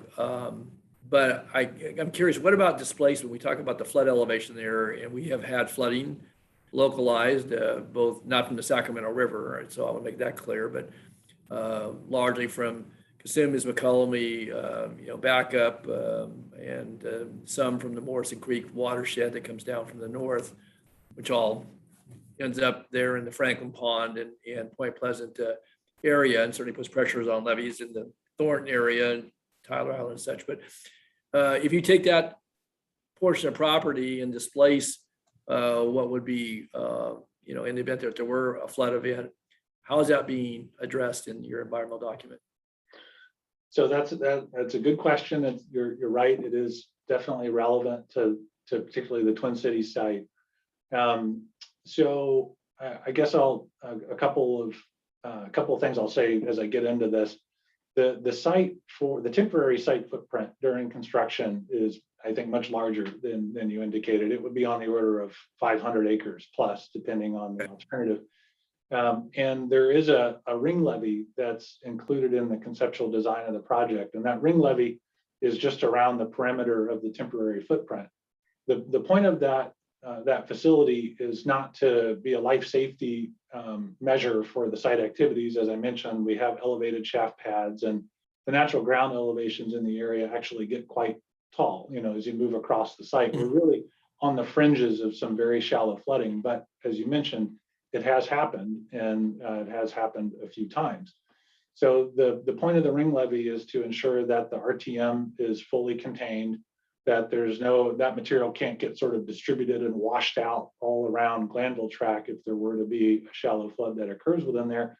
But it also protects all the equipment and fuel supplies and everything else that are inside the ring levee at this double launch site. So there's a benefit there associated with having that ring levee. It's a temporary structure, so it's there for the duration of construction, and then it would get degraded and added to the permanent stockpile at the site. Regarding the historical flooding that's occurred, we have evaluated that using HECRAS models, and we actually presented it initially and then in a more detailed way at a couple of recent stakeholder engagement committee meetings, because this has come up and there has been a bit of public question and concern on the subject. And we also have met locally with RD 1002 and then Glanville track to try and just review things with folks there. Just in quick synopsis of what we see with the hydraulic modeling, based on the way the water moves around the basin and the hydraulic modeling and reconciliation with past performance, it appears that the flood depths are very shallow in this area of Twin Cities or this area of Glanville track. We're getting very much near the edges of where the flood inundation stretches to. And as a result, the impacts of the temporary ring levee, which would be the more substantial area, and also we looked at the permanent stockpile, result in even just localized changes in flooding depths. I think I'm working from memory, but it's on the order of maybe 0.4 of a foot for the temporary condition. And the conditions are localized to the area south of Lambert. I'm sorry, I don't have a map to support us here. Yeah, so the Lambert is sort of a break in the way the water moves. It kind of flows in from the north over Lambert. And so the effects of the site footprint are localized to that area south of Lambert. And for the temporary condition with the ring levee, it's on the order of 0.4 of a foot. And then when you look at the permanent condition of the permanent stockpile, we've tucked the permanent stockpiles further to the east on higher ground, even more so. So, and the fact that the acreages themselves are smaller too, the effects are further diminished. I think they're down on the order of maybe 1 or 0.2 of a foot. So we have looked at it and we are aware of the issue, but based on our analysis, the conditions appear to be very localized in the area that's rural south of Lambert. Yeah, if I could just, Madam Chair, just one last maybe comment. This is not so much for Graham and maybe not so much for Kerry, but it goes for Department of Water Resources, the state. And, we talk about the 200-year flood elevation, and the state's own survey of the levee conditions have found that where maintenance area 9 is, as you're well aware, I'm sure Graham, probably Kerry as well, in that area of Hood where you're proposing, the intakes, are some of the more deficient areas of levee all along the Sacramento River as you come south of certainly the city of Sacramento, south of Freeport. And it's a state responsibility. And, my belief is that irrespective of the status of this project, those levees need to be addressed. And likewise, I would just say McCormick Williamson, which has been talked about since I've been on this board, on the board of supervisors for 25 plus years, about doing something there. McCormick Williamson, I understand we're getting closer. That, again, separate and apart from this project, but certainly relevant to flood elevations in that part of the world, would be, an improvement that certainly could provide relief during certain types of storm events and such. And so I just think that the department, again, not that there aren't folks separate and apart from the two of you and, your respective work are working on it, but I would, I think I'd be negligent if I didn't stress the work that needs to be done along the Sacramento River levees for the Hood community, and certainly as it affects Cortland, and then coming cross country, and then down below where McCormick Williams could provide some relief as well. So I point that out. It's an opportune time as we're talking about this, certainly as related to the project, but I don't expect necessarily either one of you to respond to that. But I know there are others that track these meetings, and so those are important projects, again, irrespective of the status of this particular proposal. So thanks again. Thank you, Madam Chair. Great points, Councilmember Natoli. Okay, shall we Graham, do you want to pass the baton? Oh, I'm sorry. Yes, Councilmember Marion. Oh, you're on mute. Oh, there you go. Okay. I have one more question. In terms of the process now, the 3 alternatives will go through the preferred alternative, locally preferred alternative. Is that what's next in terms of selecting? Well, I think that's Carrie will cover that. Actually, a great segue into my part of the presentation. So maybe we can launch into this presentation, and then if that doesn't answer your questions, come back to it. Sure. Great. Okay, so if we could pull up my slides, I can go ahead and get started. Thank you, council members, for having us today to do these updates. We really appreciate it. And as Graham mentioned during his presentation, I'm going to talk a bit about the proposed project, the shift to the Bethany alternative, and then talk a bit about the community benefits program. So we can move on to the next slide. So when we produced our notice of preparation in January of 2020, we identified that our proposed project was a 6,000 CFS project that could follow either an eastern or central alignment. And as we proceeded with our evaluation, part of the idea of alternatives evaluation under CEQA is to see if you can identify an alternative that has less of an impact. And we have found that the Bethany alternative has some promise, particularly related to wetlands and waters, to reduce effects to wetlands and waters, which is important not only under CEQA, but also for our permitting, particularly for the Section 404 permit with the Corps of Engineers, which looks at the potential to dredge and fill wetlands and waters of the United States. So because it would have the potential to reduce those effects, we are shifting our proposed project in the draft EIR, and we sent a letter to that effect to the Corps so that they can be consistent with their NEPA evaluation. And we have that letter is online, and there's a link in my presentation, as well as a Q&A to help people understand what it means. And so one of the things that really does mean to people who have been around for a while on this project is that a lot of the facilities would be different in the proposed project than were part of WaterFix. So in WaterFix, we followed on this figure, you can see the orange alignment or closer to it through the Central Delta. And now the Bethany alternative does include different key elements, including tunnel shafts in the southern facilities. So things are a bit different. Next slide, please. So a lot of the differences in environmental impacts that we're starting to see as we move through our internal process to move towards the draft EIR, the differences in environmental impacts are driven by the differences in facilities that Graham went over in his presentation. So the alignments include the same intake, so we don't really see a lot of differences between the environmental impacts there. Twin City sites are pretty similar. There is the railroad connection for Eastern and Central and a smaller long-term RTM footprint, but fundamentally they're fairly similar, and so they also aren't really driving differences between the alternatives. The shaft locations vary. That Central has a launch shaft on Bolton Island, and Eastern and Bethany are on Lower Roberts Island. But really, the primary differences between Bethany and Central and Eastern are from the footprint and construction effects related to the southern facilities. Next slide, please. So this is sort of the key finding that led us to shift our proposed project from the Eastern alignment to the Bethany alternative. And while our notice of preparation did focus on either the Central or Eastern, the Corps wanted us to pick only one for our 404 permit application. And so in June 2020, when we submitted that application, we did include the Eastern alignment. And so as you can see here, this is information on the left from our permit application in June 2020. And we had about 181 impacts to wetlands, 153 to other waters, for a total of over 300 impacts to wetlands and waters. And as we analyzed the Bethany alternative, we found that it's really much less of an impact. So rather than a total impact over 300, we're looking at a total impact of around 70 acres to wetlands and waters. And the main difference here is that set of southern facilities. The southern forebay and ancillary facilities are about 1,000 acres, over 1,000 acres in total.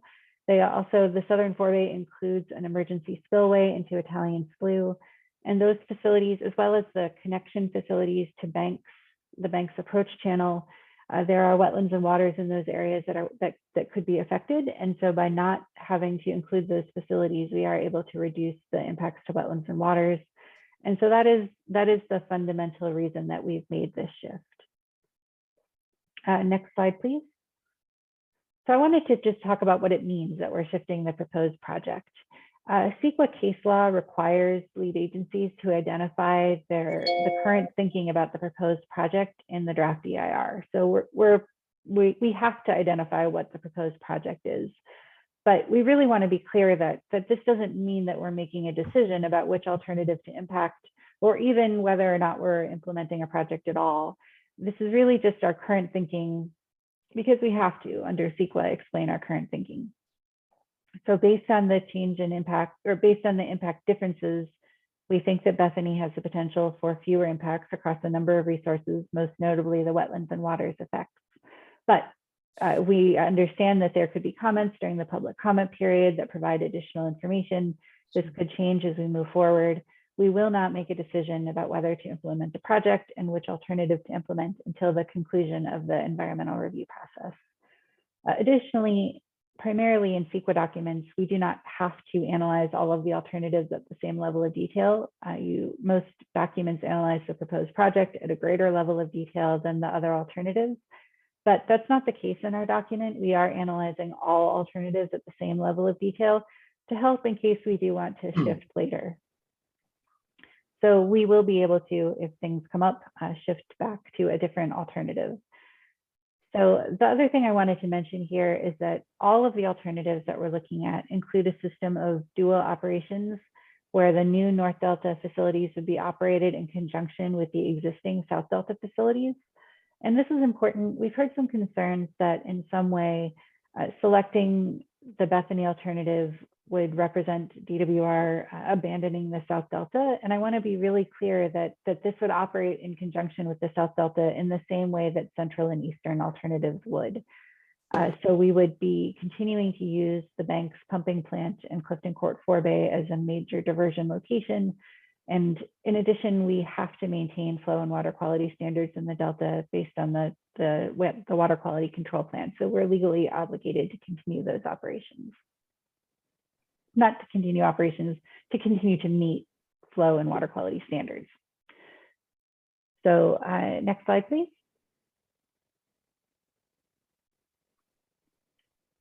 So in addition, because we're here at the beginning of 2022, I did want to just touch on some of the things that we accomplished in 2021. CEQA and NEPA has been a main focus in the last year. So we have continued development of the draft EIR, and the Corps has continued development of a draft EIS. We've been working to assess potential impacts and identify mitigation measures to reduce impacts. Tribal consultation has also been a really significant focus for us. So we have been continuing consultation efforts with tribes regarding the identification and evaluation of tribal cultural resources. And we also work with tribes to conduct surveys on accessible parcels. For the Endangered Species Act and California Endangered Species Act, we've continued coordination with those agencies. We also worked to develop a set of operational criteria to start the analysis to consider effects to fish as part of that effort. And we've also worked with them to identify the tools to assess potential effects.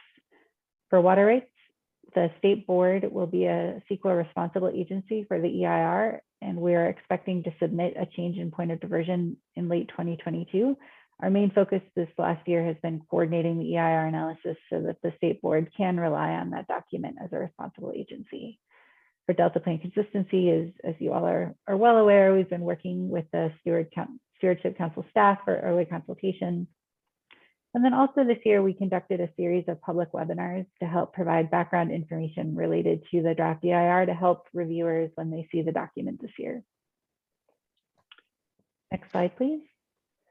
I know I show this, I think, every time I come, so I don't know that we need to talk about it in great detail, but the main thing I wanted to point out this year is that 2022 is a pretty big year for the process in that we are planning to release the draft EIR and EIS in the middle of this year. So that is really the focus of a lot of the activities that are going on this year. Next slide, please. So in addition, one of the big things that we've been working on in this last year is developing a framework for a community benefits program. And so I wanted to review some of the things that we've done related to the community benefits program this year. So a community benefits program in general is a defined set of commitments made by project proponents and created in coordination with the local community to create tangible and potentially significant economic and social benefit to the residents, businesses, and organizations facing project impacts. So this year we started at the beginning of 2021 with a concept paper, but it's been incredibly important to us that this has to be developed in coordination with the local community. So we started with interviews with community members in February and March, and then we put together an interview summary report and used that information to help as a jumping off point to have public workshops. So we had 3 public workshops and 2 tribal workshops to collect additional information. We also had a case study workshop. People had commented during some of the prior efforts that they weren't necessarily even sure what a community benefits program would look like or how it worked in other places. And so we had a case study workshop to have other community benefit program implementers come and talk about lessons learned and what their programs looked like. So this is all pushing towards having a draft framework included as an appendix to the draft EIR. And additionally, we're looking at analyzing the potential effects of a community benefits program at a general level, a programmatic level within the draft EIR. Next slide, please. The community benefits program is part of 3 distinct but complementary processes. The first is regulatory mitigation. So in our EIR, we are analyzing potential environmental effects and mitigation measures to reduce potentially significant environmental effects. And those measures are things that we have to do as part of the CEQA process. The community benefits program is on top of that.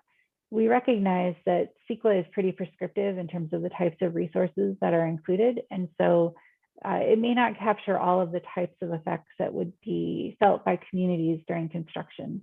So the community benefits program would provide benefits to those communities, and it would be developed based on community collaboration. In addition, we have a third component that's the ombudsman program. And the idea is that that would be a clearinghouse and a single point of contact to streamline information, support, and claims.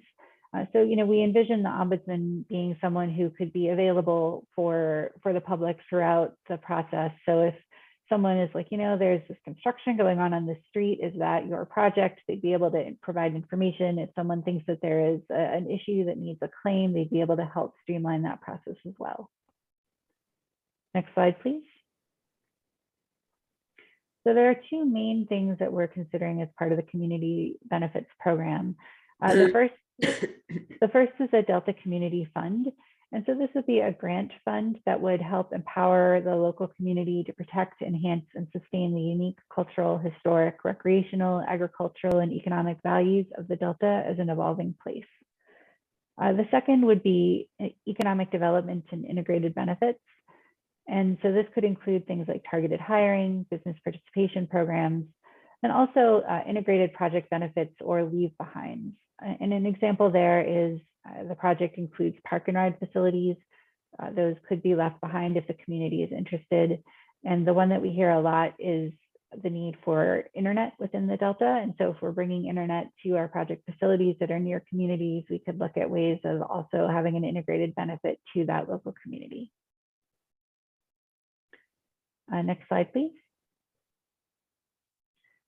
So one other thing that I just wanted to touch on here is our plans this year for public outreach. Really, most of our outreach this year is focused, as I mentioned, on the release of the draft EIR in the middle of the year. So we're looking at public information or ways that we can help provide informational resources to help with the review of the document. We've heard from many sources, I think, including this council, that the draft EIR for California Water Fix was somewhat impenetrable. It was long, it was hard to understand. And so we're trying to provide some information to help people get through that review process. So we're thinking about videos, website updates, fact sheets, graphics, etc. We're also looking at public outreach and engagement. And the idea here is to help sort of bring in audiences that may be interested in understanding things. So this is a proactive outreach to inform and engage people. We really want to encourage people to participate and assist them if they need it. And that can include things like emails, phone calls, meetings, briefings, and presentations to groups. The last column here is public participation and notification. And this is sort of the formal part of the CEQA process that we need to make people and providing meaningful opportunities to access documents and respond through formal comment periods. So this can include workshops, publicity, flyers, libraries, and translations. And across all of this, we are working as well on specific outreach to EJ communities and tribes. One piece that is shifting a bit in 2022 is up through 2021, we have coordinated heavily with the DCA Stakeholder Engagement Committee. And Graham, I think, is going to give us a quick update on the Stakeholder Engagement Committee. So Graham. Sure. Thank you, Carrie. Just a quick update. I know this council has heard us previously talk about ongoing activities with the Stakeholder Engagement Committee, but just as a quick reminder first, the DCA created the SEC as a feedback forum for stakeholders in the Delta so that the project being evaluated in the EIR would reflect some amount of community input. So at this point, we have completed the bulk of the conceptual design efforts for the central and eastern alignments, and then more recently for the Bethany Reservoir alternative. And it was always our intention, and it was discussed multiple times with committee members, that the SEC would wind down after the conceptual design phase. We actually extended the SEC from April of last year through the end of the year based on the timeline for the Bethany Reservoir alternative, but also so that the SEC committee members could see how the environmental impact analyses could drive changes in the design concepts of the project. And I think presented previously to this council some of those types of changes and adjustments we were making there in the last year as a result of the ongoing analyses. So at this point, we are nearing the end of the current phase. As Carrie just mentioned, we're all kind of transitioning our efforts to supporting DWR as they prepare to release the public draft of the EIR. And so as such, the DCA has officially sunsetted the SEC. This is after 19 3 to 4 hour meetings over the last 2 years, with our last meeting being this past December. And then the DCA board considered this and officially resolved, passed a resolution at the January board meeting last week to dissolve the SEC.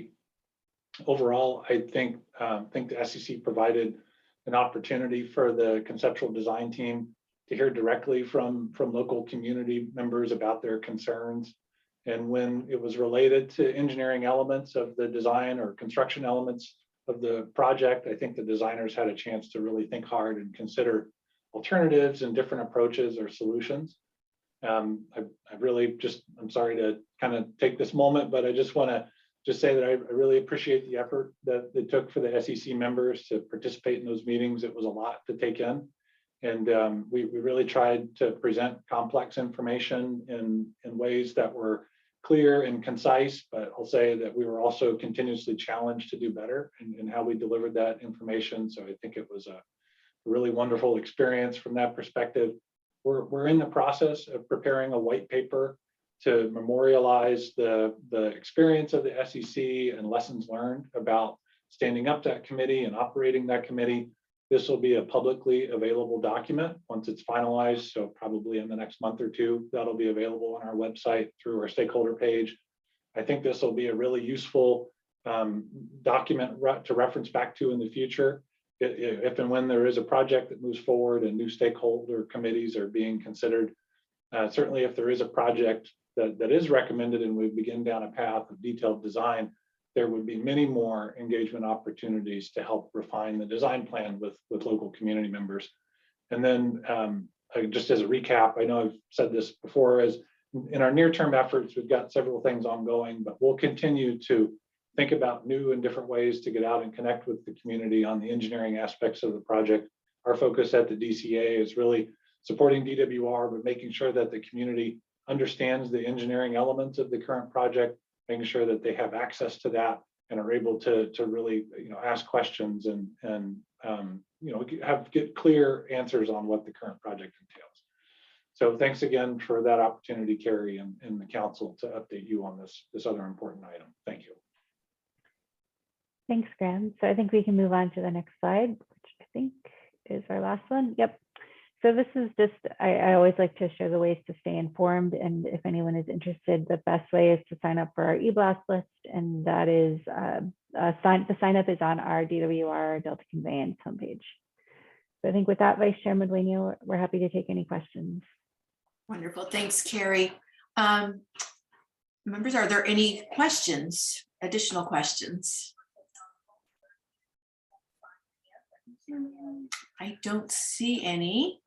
I have a quick question for Graham and Carrie. Maybe it's Carrie. How did you engage your community members for these public workshops? Curious if those were all virtual or were there any in person? I know that obviously the pandemic has created significant changes in how we do our work, but knowing that we have some targeted populations and vulnerable communities in and around the project area, just curious to see if everything was virtual, and is there an opportunity still to engage at a very grassroots level obviously in the near future? So all of the workshops that we have done have been virtual since March of 2020. We have, however, done some community events that have been in person. So we've had some tabling events where our environmental justice team does go out. We've had, I think, 5 or 6 of them where we've gone out and had a table where we've talked about the work that we're doing in the project and really tried to just keep people engaged and informed. But for the most part, our technical webinars have been online. We're really quite nervous about the COVID situation.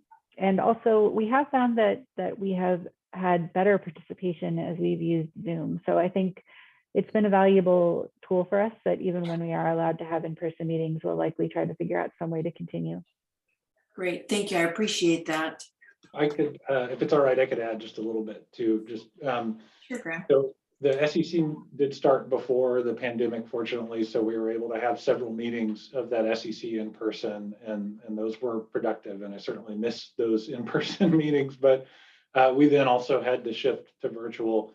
But then more recently, as we've been having our community engineering briefings, those have been in person. We've had meetings outdoors. The weather was cooperative, fortunately. We've been able to come up with different ways to as you're just exactly as you're saying, that some of the folks we're trying to connect with really, it benefits if we can just get there and meet them in person, even if it means we need to stand a little bit apart and do it somewhere that's in somebody's backyard or something like that. So we've still been trying to or pursuing those types of meetings where we can, but we have had the benefit there that those are relatively small groups, and so that is a bit more manageable, and folks are willing to kind of participate in those and be responsible. So anyway, just wanted to add that as well, Carrie. Great, thank you so much. Sure.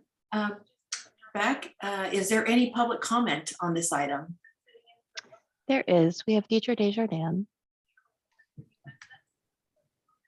Yeah, I am a board member for the California Sport Fishing Protection Alliance, and as such, they are a Delta stakeholder.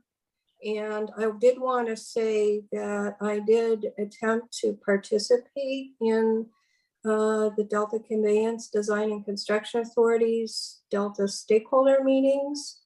And because I wasn't on the stakeholder group, I was actually supposed to get my I wasn't only allowed to make public comments at the end. I wasn't allowed to ask questions. If I did raise questions, nobody was allowed to answer them. And so it was very much an unequal participation.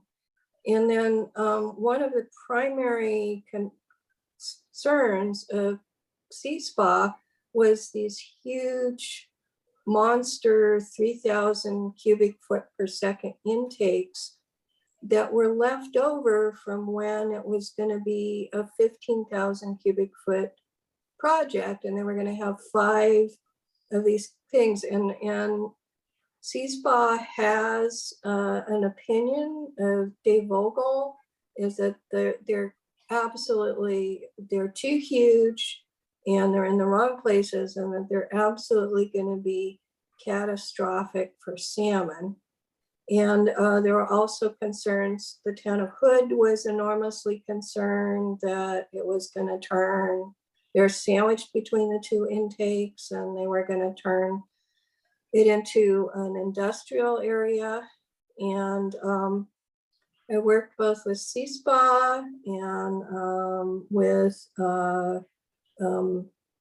Angelica Whaley to request that the Delta Conveyance Design and Construction Authority analyze an alternative with an intake that was 1,500 CFS.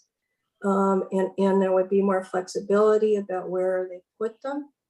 And it hasn't been analyzed, and the 3 engineering packages did get forwarded to DWR, and they are now proceeding with Section 8 design with Army Corps based on the intake locations. And I'm just very concerned that the whole process, we were told in January that the fish agencies had decided where they were going to go and there wasn't discretion.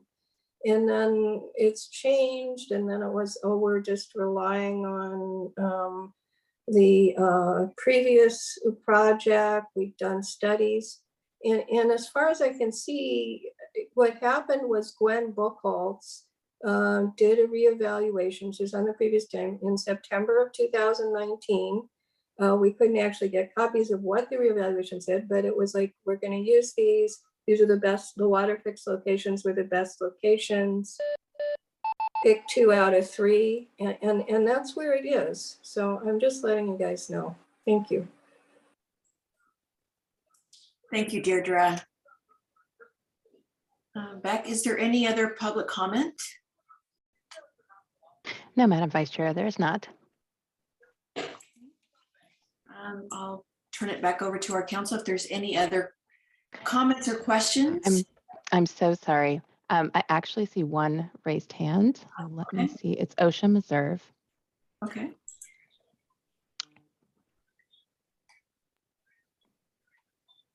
Good afternoon, or maybe it's still morning. OSHA Reserve for local agencies of the North Delta. I did send an email too. Sorry, I know that maybe the hand raising isn't the very best way. Just a couple of comments about this presentation. Obviously, local stakeholders continue to be very concerned about this project, and I think there have been some fruitful conversations about ways to fiddle around the edges, I would call it, to make it less impactful in certain respects.